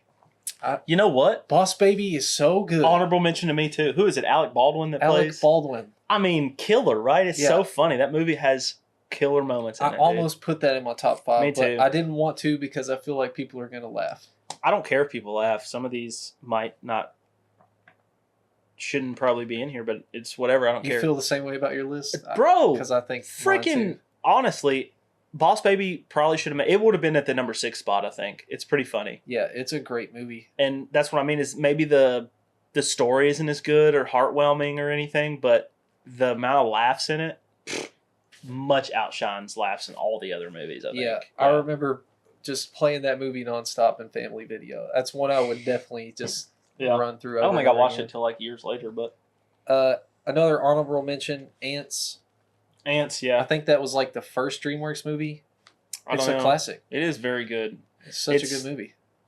It's like Bug's Life, but serious. I think Bug's Life is the one who copied Ants, though. I think Ants came out first. I think so, maybe. But Ants is really good, and it really shows some political stuff that we could do right now. Like, you know, there's so many of us ants we could stand up to these, what are they, wasps or whatever? I think you're maybe thinking of Bug's Life because they are No, it's ants. okay. I don't remember exactly. The ants are the workers for these I'm thinking of the Wasps or grasshoppers The grasshoppers, maybe, yeah. from Bug's Life. Oh, no, yeah, I'm thinking of ants. Yeah, but Ants is a timeless classic. Yeah, it is. It's very good. Number 5, Go ahead. Chicken Run. Really? I don't know if you've seen this in a long time. I have. I used to watch it a lot as a kid. I watched this movie so much. So many times, yeah. And that's probably why I'm putting it in my top 5, is just because I've seen it the most out of all these movies from DreamWorks. Just a great story, great characters, and it's funny. And I also agree that it is pretty funny. yeah, I think they made a second one. They did. But I don't know I if haven't it's watched made the by second one. DreamWorks or not. I don't Because think I so. didn't see it on their list. It's not on their list. And I haven't watched it yet. But Chicken Run is pretty fun. I want to go watch Chicken Run 2. We had it on VHS, so I watched it a lot as a kid. Yep. My number 4, I kind of have a tie. Can I do my number? Or are you just going to do your list first? Just read through your list and we'll go over why All I right. like them. Number 5, Chicken Run. Number 4, Shrek 2 or Kung Fu Panda 2. Okay. Number 3, the first How to Train Your Dragon. Okay. Number 2, Kung Fu Panda 1. Okay. And number 1, Unbeatable Shrek. Really? Okay. Absolutely. It's the best. Let's talk about that in a DreamWorks minute. My top 5 DreamWorks movies are Shark Tale, film. Oh. Over the Hedge, Megamind, How to Train Your Dragon, and at number 1, just moved up the list last night, Wild Robot is at my number 1. Are you serious? At my number 1 by far. Bro. By a long shot. I was going to say, I don't even think it cracks my top 10. That's I crazy. don't know. I didn't like it necessarily as much as That's everyone fun. else said. So go over what were you saying about your number 4? Shrek 2 or Kung Fu Panda 2. I mean, both sequels were really good, and I just couldn't decide between the two because I like them so much. Now, you know? Shrek 2 I have a little list here of what I was going to make my top 5. Shrek 2 is my favorite Shrek movie, and it actually might be at my number 6 instead of Chicken Run because Fair. it has all the stuff with like the fairy godmother and I know. Shrek turning into a human. I know. Like it's gas, bro. Yeah. Donkey being a freaking horse is so funny, man. I'm a stallion. I'm a stallion. Not a noble steed. He's a Yeah. stallion. Yeah, Shrek 2, like the scope of it, just Shrek 1 is good. I like the It's- story. yeah. It's And the Farquaad stuff is so funny, but like Shrek 2 has the best. I know that they like kicked it up like 12 notches. Yeah, then they brought it right back down with Shrek the Third. Yeah, I don't even remember what happens besides It's that good. Shrek has kids. Yeah, he does, and it's pretty funny. Well, And no, he that's goes- Shrek Forever After, I think. Well, he has Shrek. kids in Does the he third have one. in the third one too? Yeah. Okay. And then they go on. But yeah, Shrek 2 is a very good movie. Kung Fu Panda 2 is a very good movie. The villain in that movie is awesome. All the Kung Fu Panda villains are fucking sick. You know, maybe it's that I don't remember very much about Kung Fu Panda, but The peacock. maybe it's just that I don't remember too much about them. But they're not really in my. I mean, maybe the first one cracks my top 10. I feel like you would relate to Poe though.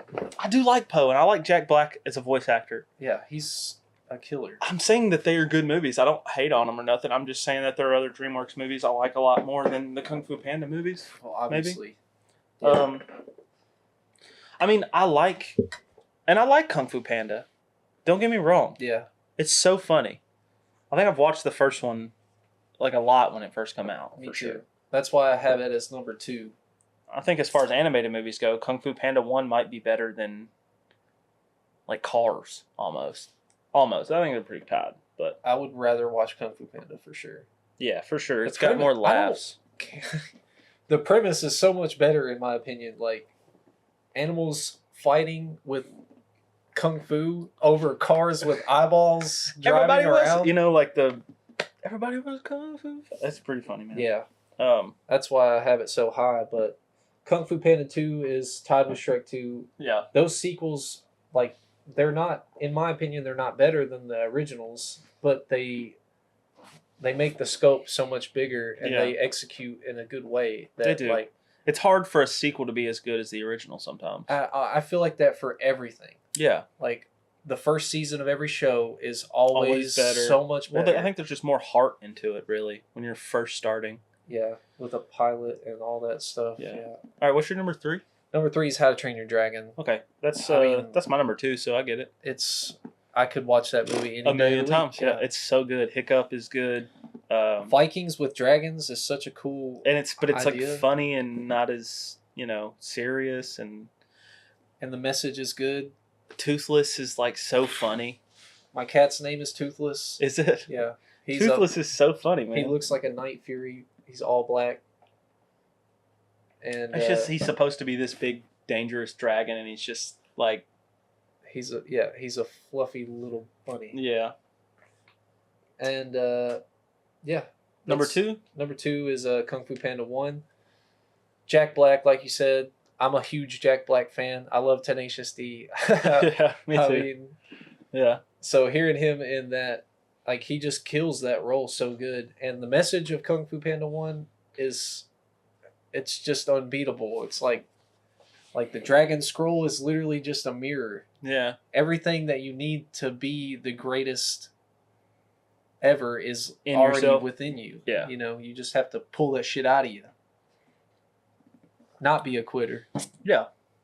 And the villain Tai Lung is pretty funny. He's so cool. He is cool, and he's just so badass. All the fighting scenes where he's so serious and Poe's so like, I don't know. It's the final funny. fight is amazing, and how Poe finishes him off with the finger thing, the whooshy finger hold. Yeah. What happens when I flex my pinky? Skadoosh. And it's like, yeah, that was pretty good. So sick. Those final battle moments are just so you can't beat those. And your number 1 is Shrek, right? Yeah, I mean, I've already said what I have to say about Shrek. I get it. It's like adult enough, and it's adult enough to watch it many times as an adult and not be tired of it. That's what I'm saying. Like if it was your kid's favorite movie and they wanted to watch it all the time, you'd be like, I'm fine with it. Like, damn, I loved Shrek when I was a kid, but as an adult, I freaking love Shrek even more. Yeah. Just, I don't know, Mike Myers and Eddie Murphy. It's it's borderline. It's borderline an adult movie. Honestly, yeah, there are some edgy jokes in there. There's a lot of edgy humor. So my top 5. Number 5 is Shark Tale. I like that movie too. Jack Black is also in that this girl I used to work with at Wendy's, she used to call me Lenny all the time because she said I look like the shark in Shark Tale. I don't know. Lenny. What do you guys think? I look like Lenny. Anyway, I really like that movie. I watched it a lot. Will Smith is the little fish, and who plays Oscar? Who plays Lenny? Jack Black. Is it Jack Black? Yep. Yeah. Jack Black again is a voice actor. He's so good. Him as Bowser too. I don't know if you saw for the Mario sure. movie. Yeah, I did see it. It's really good. Yeah. No, I just really like that movie and everything in it, man. It's just like Katie Current, instead of Katie Current. Katie Like Couric. that's pretty funny. That was funny. Like there's so many funny moments in that movie. Like when he's in the shark mafia and he's like, escape little worm, Martin Scorsese, or the shrimp, and he's like, thank you. Plays the dad, the puffer fish, or the puffer fish. Yeah, does he? I'm pretty sure Martin Scorsese plays the puffer fish. Who plays the dad? Isn't it? Is it Robert De Niro? It might be Robert De Niro as the shark mafia boss. Let's look it up. Shark. That's pretty funny. Cast. It has a killer cast. It is. Robert De Niro plays Lenny's dad. Yeah. Martin Scorsese does play Sykes. It's got Vincent Pastore as Luca. Yeah, he's from Sopranos. Yeah. So this is Robert De Niro, Martin Scorsese, Vincent Pastore. Renee Zellweger plays Angie. I don't even know if I knew that. Angelina Jolie plays Lola. That's right. Yep. Yeah. The finest fish in the sea. Finest fish in the sea. She was a hottie. I guess in Shark Tale you couldn't be like, there's other fish in the sea. No. You know what I mean? There's Lola. Yeah. You know what I'm saying? Yeah. No, I liked Angie. I really liked that movie, man. It was a good movie. The Whale Wash. So the funny. Whale Wash is so funny. Yeah. And Will Smith voice. I wish he would voice more like characters because he just did such a good job in that movie. I'm sure there's other ones he voices that I'm not thinking of, but he does such a good job voicing Oscar. I don't know. Number 4, I have Over the Hedge. That one's a little surprising, honestly. You think you don't love that movie? No, I'm I gonna don't look up love the that cast for movie, it. really. Hedge cast. You got Bruce Willis as RJ. That's right. Steve Carell as Hammy. Wanda Sykes as Stella. Nick Nolte as Vincent.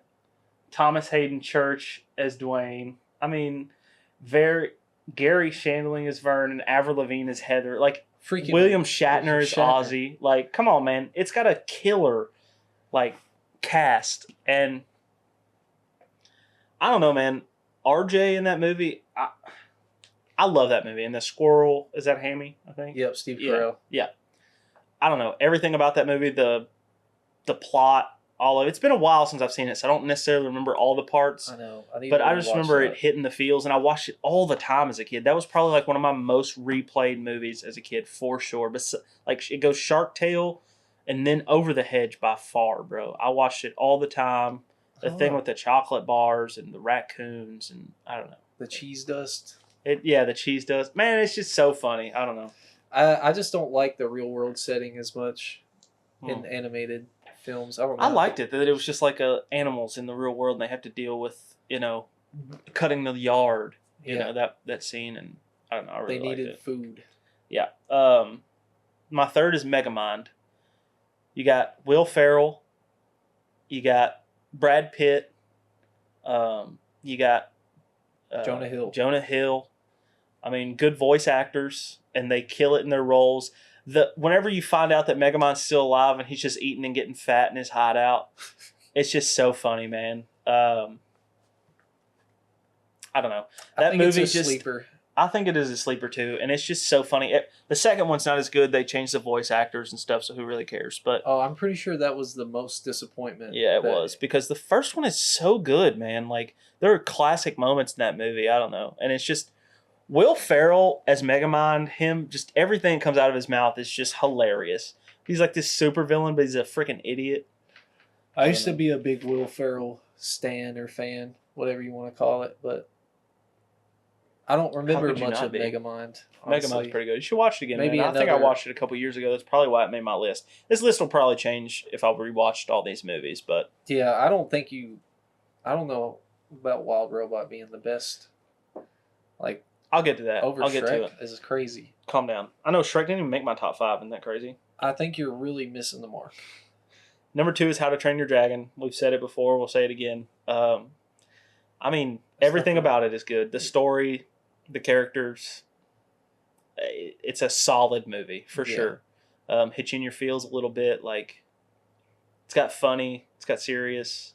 Shouldn't judge a book by its cover is the message. Yeah, like, and it's you hate the dragons, but the dragons are motivated by you hating them. Yeah, like that's why they're yeah.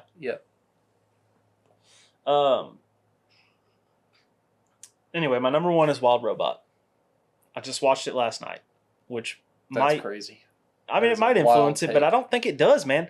It's so good. I want you to know, I sat here at this is a desk we bring in. My desk is what the camera's sitting on, where I watch stuff, and I had me sitting at my desk watching it on my PC, and my cat was sitting in this chair next to me, and she was just staring at it. So as far as my cat, Monty, Stinky, whatever you want to call her, she gives it a 10 out of 10 because she sat there and watched the whole movie. Maybe it was all the animals. I don't know, man, but she loved it. She would roll upside down and watch it. She loved the movie, so the cat gives it a 10 out of 10. So my daughter liked it. Dude, it's so good. It's so like in the feels. Like there were multiple times in that movie where like I was damn near crying.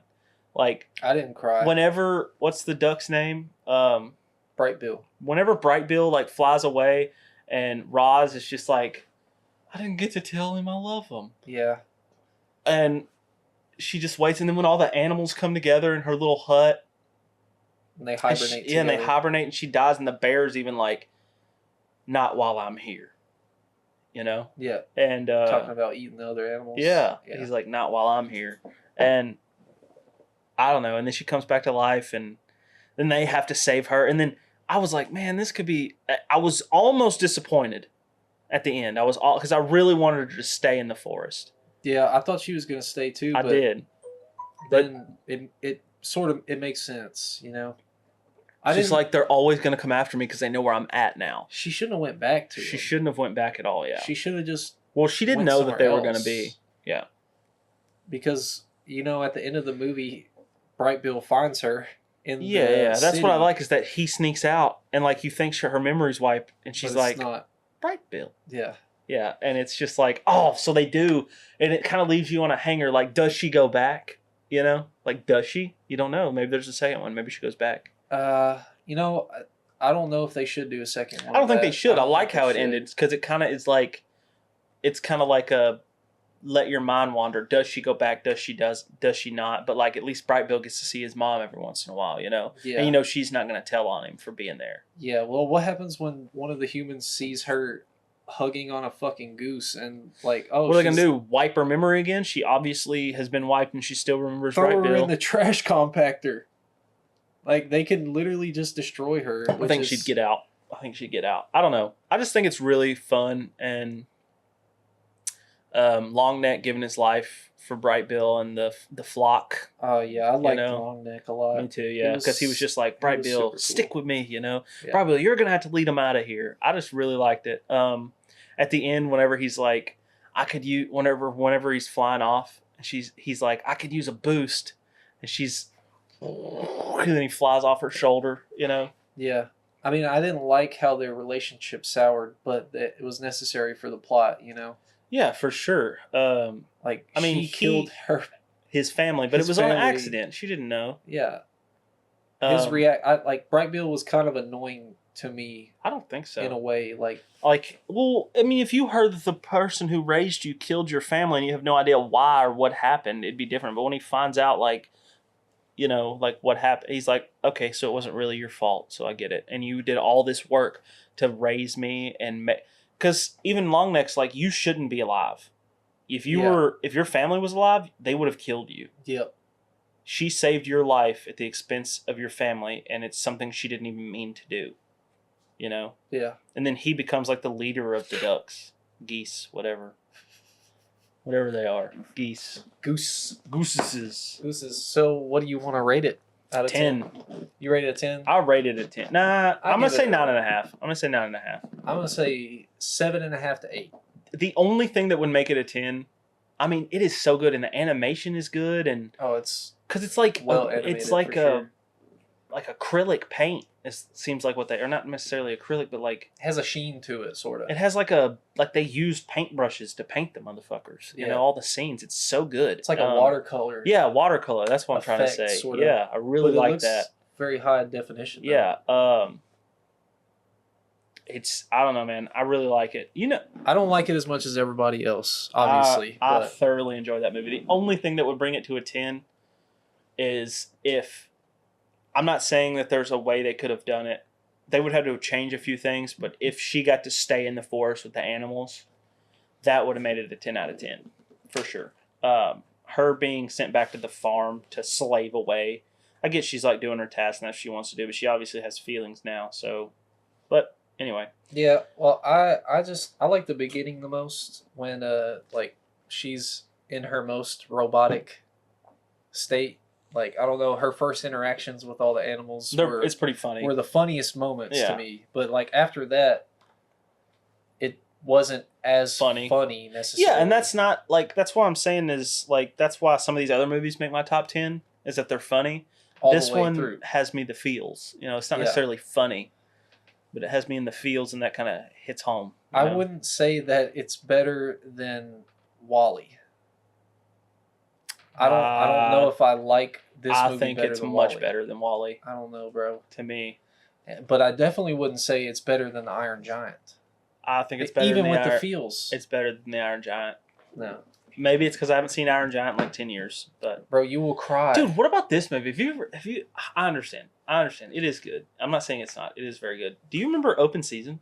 Open Season, yeah. I remember that. You remember how funny that movie is and how good it is? Hilarious. Hilarious, start to finish. Ashton Kutcher as the deer. Dude, that movie is so funny. And then it dropped off every time they made a new one. The animation got worse. The voice actors got worse. The story got worse. After Open Season 2.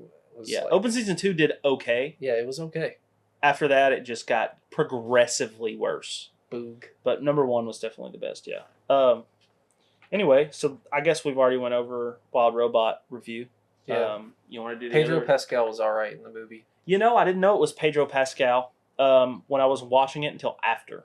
Yeah, you didn't. I knew. And from he was the start. fox, Yeah, and I was Fink. like, "That's pretty cool." And then somebody else I don't plays. think he killed it though. Mark Hamill plays the bear. That's He pretty does cool. not sound like that. He doesn't sound like that. He No. like did a whole different I could voice. not To tell be that fair, that he was is like a him. professional voice actor because he played all the Jokers and. Oh my God, he's in so much. Honestly, He is in so much.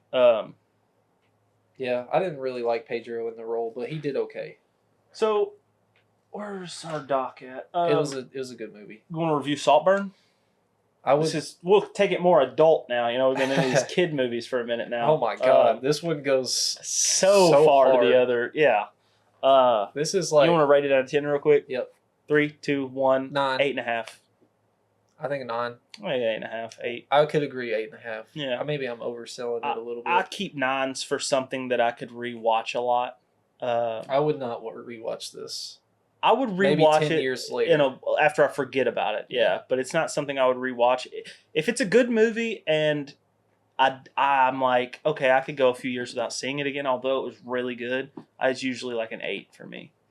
You know, when you're watching a movie at home, like, I don't do this at the movie theater, like play on my phone and watch a movie, but most of the time when you're watching a movie, like at home, you can surf your little phone and look at some shit here and there. But when I was watching Saltburn, bro, I was literally like, Put your shit down. I didn't do anything besides watch Saltburn and maybe like make a sandwich or something. Yeah, I agree. There's a lot of movies that I will watch on my top monitor and play like Fallout or even like Zombies or something, you know. Yeah.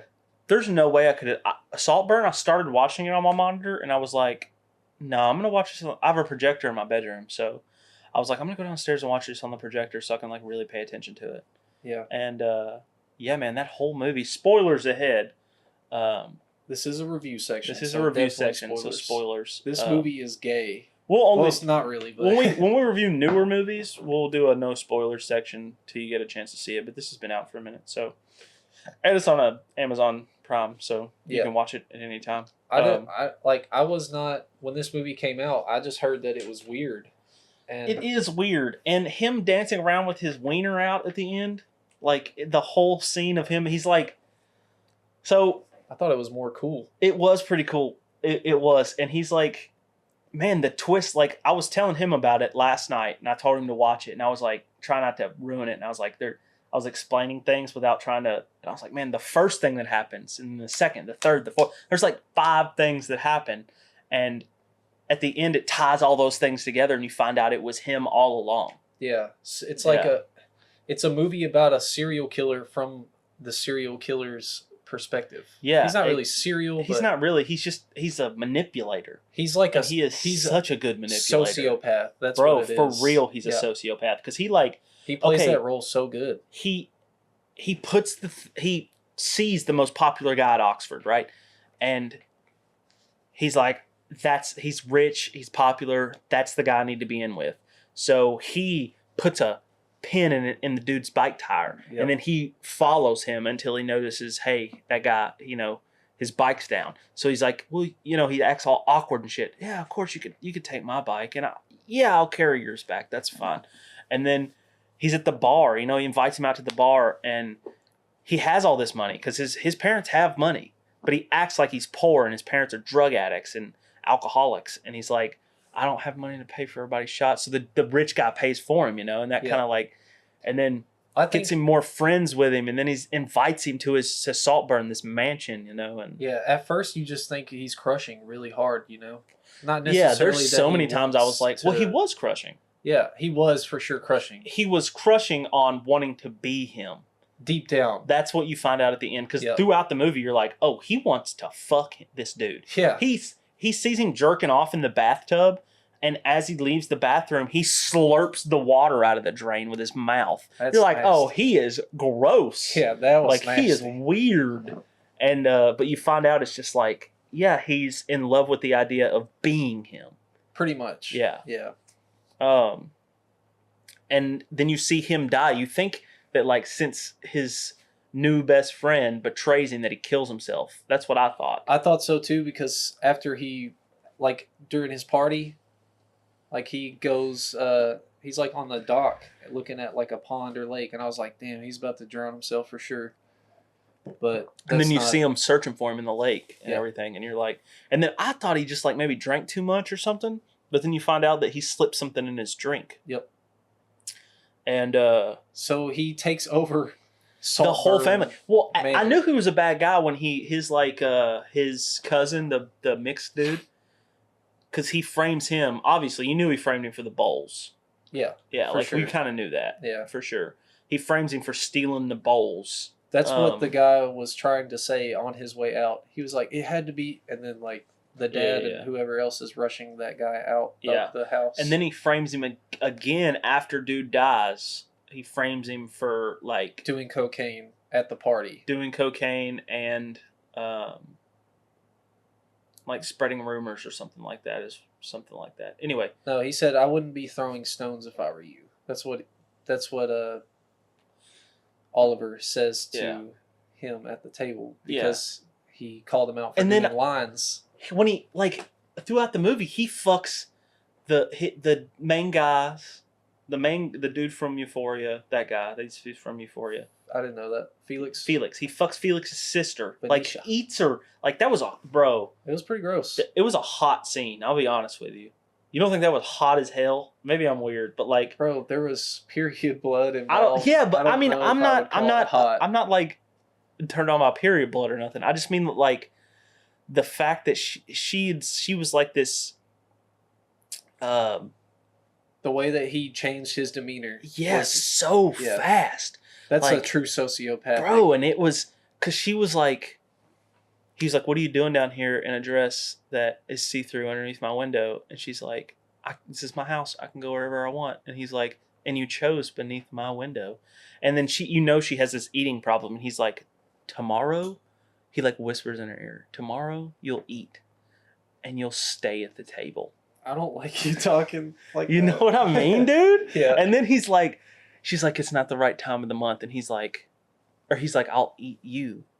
And she's like, "It's not the right time of the month." And he's like, "I don't care." And like sucks her period blood off his fingers and then Oh. puts it in her mouth. I'm like, this is hot as fuck for some reason. What is going on? Oh, you're so weird. Bro, I'm not saying that it's like, I watched it's just the fact that he didn't give a fuck. He was like, "I want you." And like, he really made this, she's a whore. Like everybody knows she's a Yeah. whore.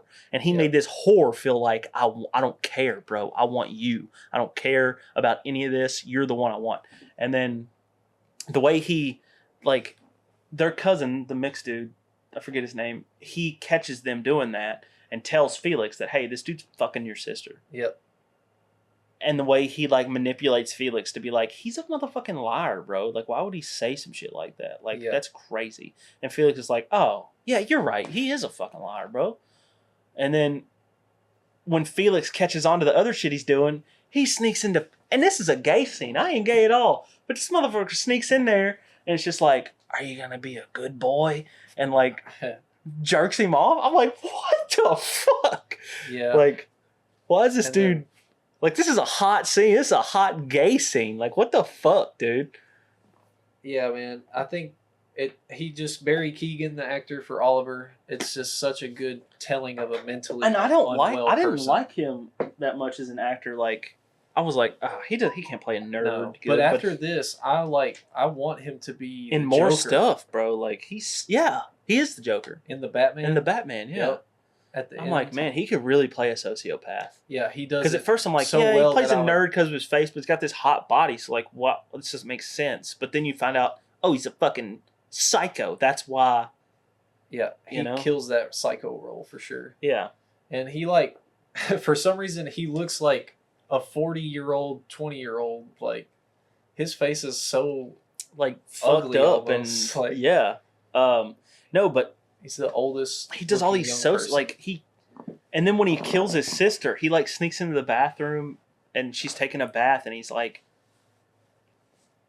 you don't know that he's killing these people until the end when it shows, but like you see him go into the bathroom and she's like, "I know what you are," and she's she like, calls him out for everything. she calls him out, bro. She's like, "I know that you did this," and he's like, "You've drank too much, sweetie. You've drank way too much. You don't know what you're saying. You're hysterical because you're." He's implying because her brother just died that she's hysterical. Yep. And then the next day, she's in a pool of blood in the bath, He and it's slipped. obviously she slit her wrist. Yeah, but he provided the razor blades. He provided the razor blades. and knew that she was Drunk. in a bad state of mind. Yeah, exactly.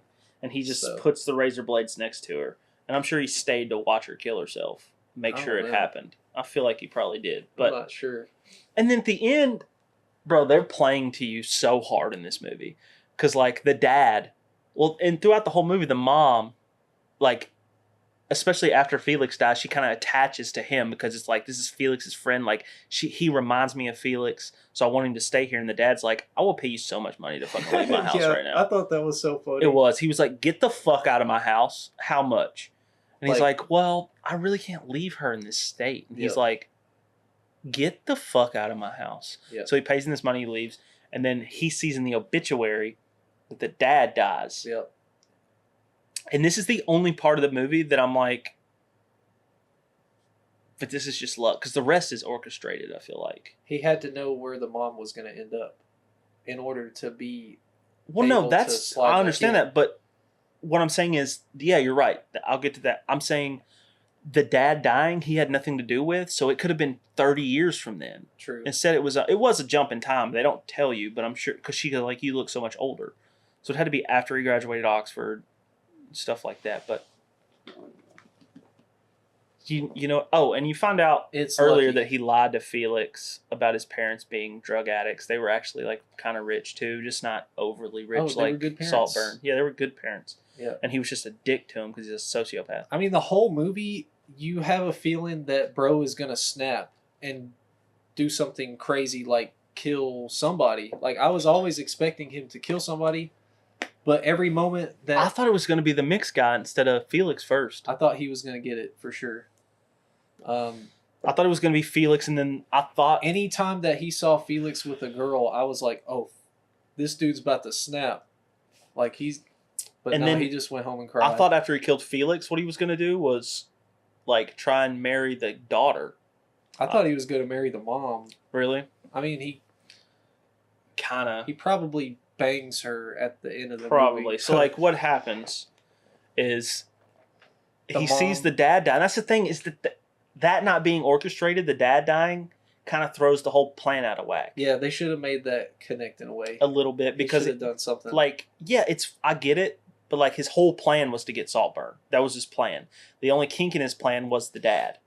So I feel like instead of just waiting for him to die, maybe he would have killed him. But anyway, I think the dad dies. He sees in the obituary. He finds out where the woman goes for coffee every day. Shows up there playing on his laptop where she can see him. And they see each other. And she's like, oh, yeah. And he's like, sorry to hear about. She's like, yeah, you should come visit at Saltburn. He goes to visit at Saltburn. And he reminds her of Felix. Yep. He gets in the will because he's the only person she has left. Yep. I kind of knew that she would be the end game. Yeah. Like, there was a moment. As soon as the daughter died, I was like, she's the end game. way before then, like, I thought he was going to try to bang Felix's mom. Really? Even whenever before. he's like, whenever they're meeting for the garden party, and he's like, you're so fucking beautiful. Yeah, I was like, Yeah. holy smokes. I don't know what he's going to do, but I have a feeling it might end. I thought he with was trying to the do the mother. whole family that way. Yeah. Yeah. Especially like after that, when he goes to like give the black dude the fucking hand job, I'm like, oh, he's trying to like seduce this whole family. Yeah, but then he at the end, He killed the mother. yeah, he like She was got her sick. somehow. I'm sure he got her sick. Probably. It's not shown, explained. but it's kind of implied. And then because she dies young, she's not that old. 50s or something. Maybe, yeah. She's on a respirator. Yeah, she is. And he just like yanks the tube out of her throat.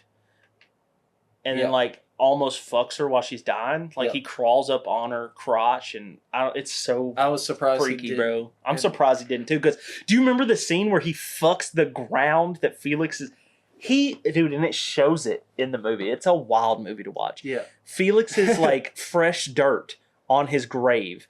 he goes and hugs the cross and starts kissing it, and then you see him take his pants off and stick his wiener in the ground and start banging the fucking dirt. Yeah, that was so. That was crazy. like, what is going on? Haley spoiled that part for me. Because I was like, she was calling me earlier. I said, I'm watching Saltburn. Like, leave me alone. And she was like, why are you watching that? The dude fucks a grave. You're not gonna like that movie. And I was like, I've liked it so far. So just He let literally me watch fucks a grave. It's wild. That's almost between that and the bath slurping scene.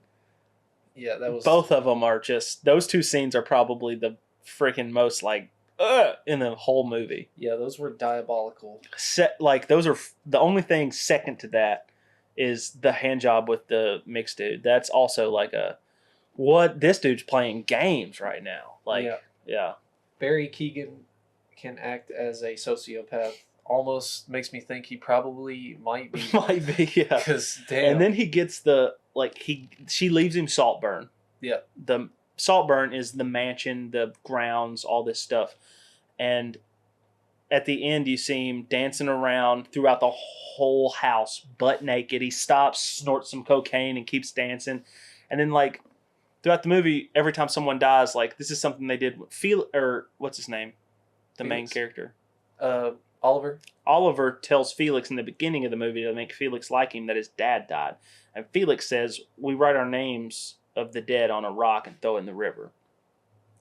And as everyone's dying, they're taking the rocks, writing the name, throwing in the river. And Oliver is going and taking the rocks out of the river. Yep. That has the names on them. At the end, he has a family portrait on a table in like one of the big rooms. And it's just the rocks. And he's standing there with his fucking wiener out, just like fucking with the rocks. Yeah. That was a very... And he is flamboyantly dancing around naked with his wiener flopping. Oh, he hit Victory Royale. Yeah, bro. I mean, he's emoting on their graves, bro. Honestly, he really was. I was not expecting what I saw from that movie. And I really liked the beginning. And then whenever the mixed dude embarrasses him at karaoke. Yeah. You know what I'm talking about? Yeah. Where he's like makes him sing about you pay my rent. Yeah, you pay my rent. I love you because you pay my rent, making it seem like, oh, I'm poor. The only reason I hang out with you because you're rich. Yeah, and then he says, "This is your song too." Yeah, come finish it with me. It kind of hits home because that movie kind of hits home as in like I went to a private college, and a lot of people there were rich, and I had a lot of friends who were rich or now making so much money a year, but like I got pulled out because I couldn't afford to go there anymore. And you know what I mean? It just kind of like at first I was like, oh man, like this is like after I watched the movie, dude. I remembered how you said this movie reminds me of me, and I was like, what are you talking about, dude? How does this relate to you? Well, it's just like I remember being there and being around my like friends and like being like, oh, you guys have like good lives at home. Like you guys have like your parents have money and stuff, Like I'm here off of all these scholarships and my dad just sending me for my first year. Like, I don't know, dude. It kind of hit home for a minute, Yeah. And then I understand now that you explain it, but at first I was just you're like, oh, you want to fucking slurp bathtub juice? I was like, bro. What are you talking about? Had me confused as hell because I would really enjoy. I thought I was going to enjoy it, just because it was like a guy who come from alcoholics and drug addicts that got to see this, and got into this rich family. I was like, that's pretty cool, I kind of like this idea, and he's smart, and he kind of, But then it turned into something else that I don't necessarily relate to, but it is still very good. Yeah. Okay. It was definitely a great movie. I'm Squid Games 2. I mean, I've reviewed it. Yeah, you have. I've said my piece about it. I feel the same way you do, although, you know what? I don't, because I kind of like the cliffhanger. I think the first season leaves you with a huge cliffhanger. The second one does leave more cliffhangers. And, like, I feel like they're going to finish it all up in the third season. Like, some of it. Yeah, for sure. They have no other option, but, like... Like, the Oregon thing, they're definitely going to finish that up. Like, that's something. I feel like... Because her dad is in the game, and, like... them taking over. Dude, the thing with the Black Mask guy being in the games, Yeah. I loved that. Yeah, it was a cool twist for sure. Dude, it was like the same as like, because he's number one. Yeah, same as the old man who was number one. Number in one, season one. he was the one running the games. Which I really thought that Guillaume, player 456, was going to catch on to that. Like, because he knew last game. That's what I'm saying, bro. That's what I'm saying. Is like, you don't understand. Like, this guy who's trying to be your friend again is number one, and you're not like being like, oh, maybe they assigned number one to some other dude. I know. That's what I'm saying. I was like surprised that he wouldn't catch on at all. I agree with you on that. Maybe it's a little that's ridiculous. Bad writing, but I don't know. And then the boat guy being onto it, that was pretty cool. I like how they did that a little bit. Yeah. Especially when he's like, did you hear that sound? I heard it too. That's why I come out here. Yeah. Like, Even though he just threw a motherfucker over just threw a motherfucker overboard, yeah. I don't know.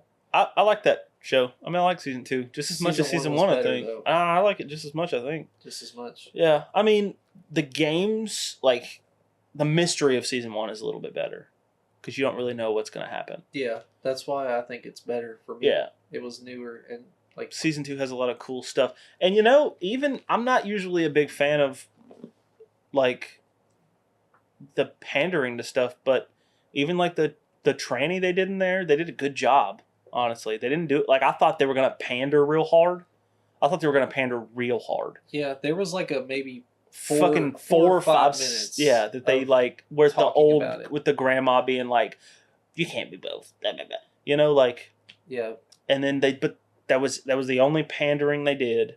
And then they got over it, and they were just like, yeah, it's just another person, whatever. So I was like, okay. Like, I can deal with this. This ain't bad.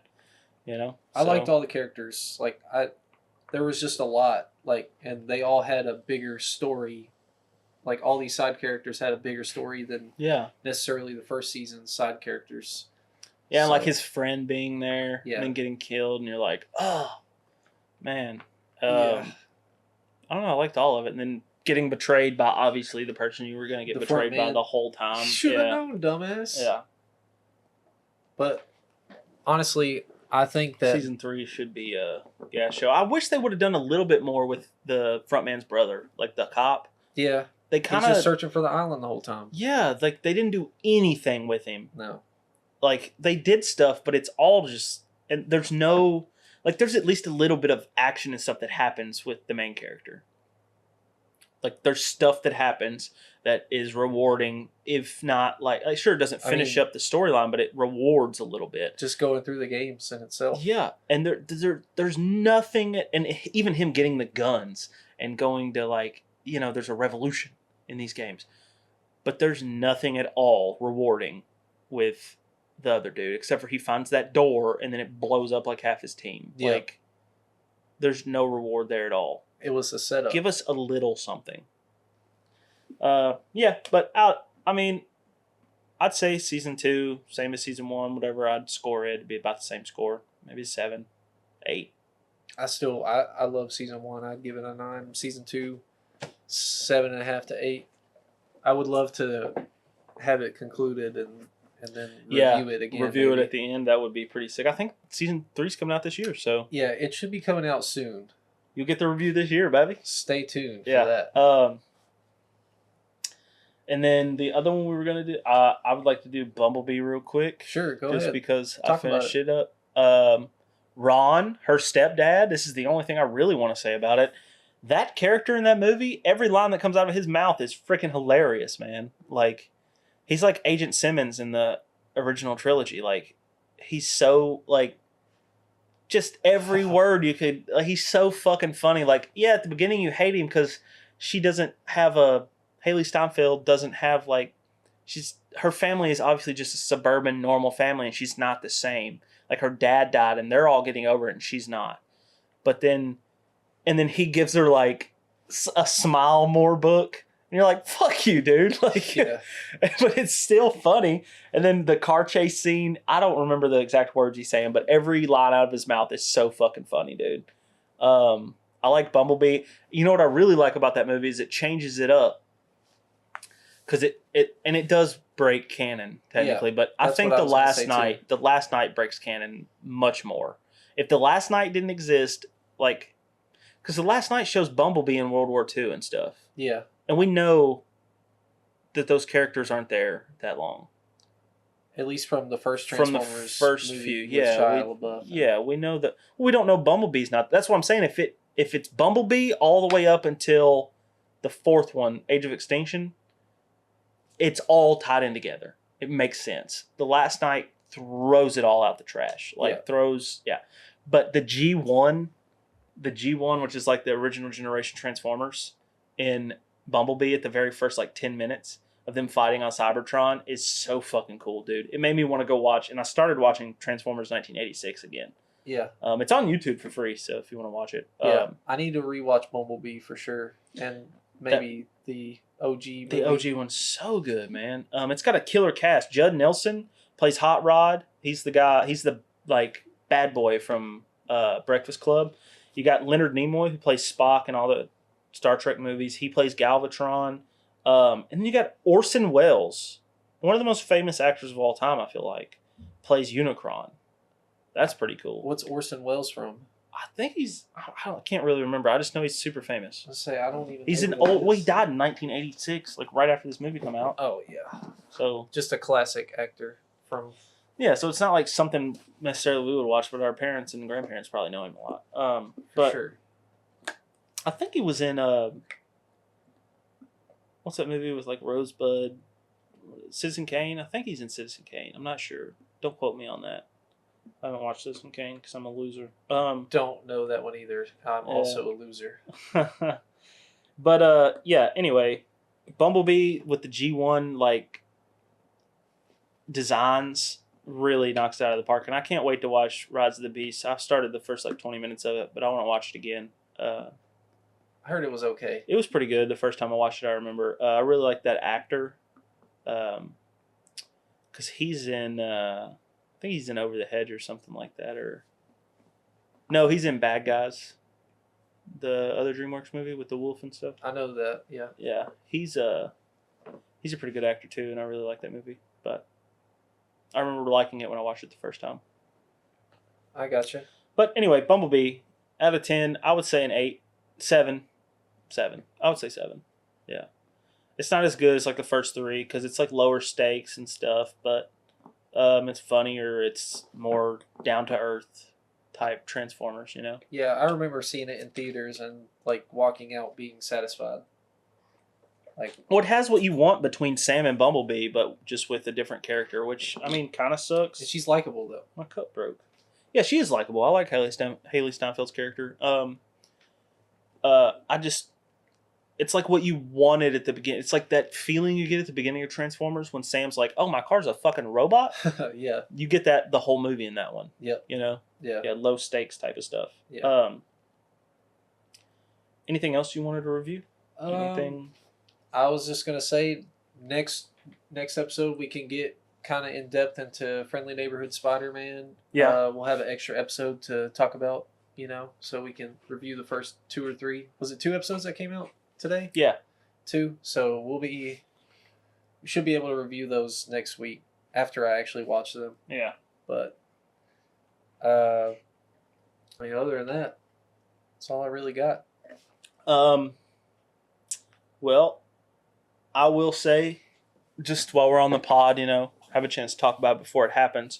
I'm going back to work on the old rigs. Damn. So I'll be doing 2 weeks on, 2 weeks off.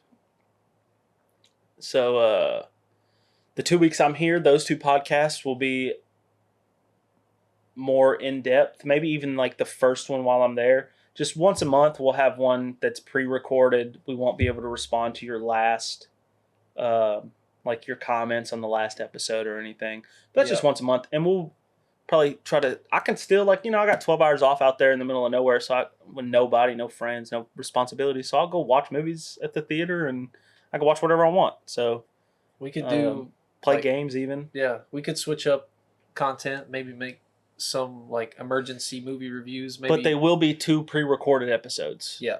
What really sucks is that Captain America New World Order comes out while I'll be in training. But we plan on setting something up for me to watch it while I'm there. and then maybe do like a Skype type podcast. Yeah.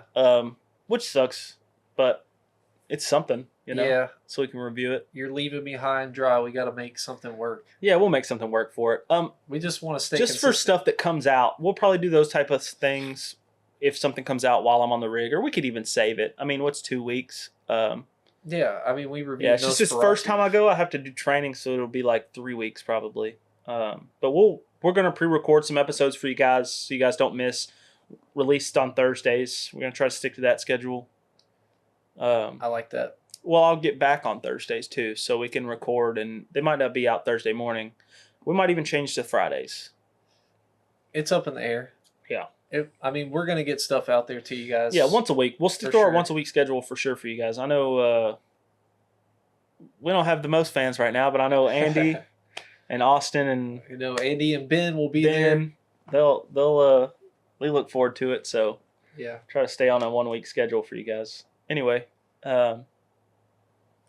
anything else you got? Do you want to do the actors thing? No, let's wrap it up. Save it up? Yeah. Okay. Save it for next time because I got some good ones actually for you. Okay, cool. This week we had Onyx GX as our Pokemon card. We had the PlayStation 3 as our console of the week.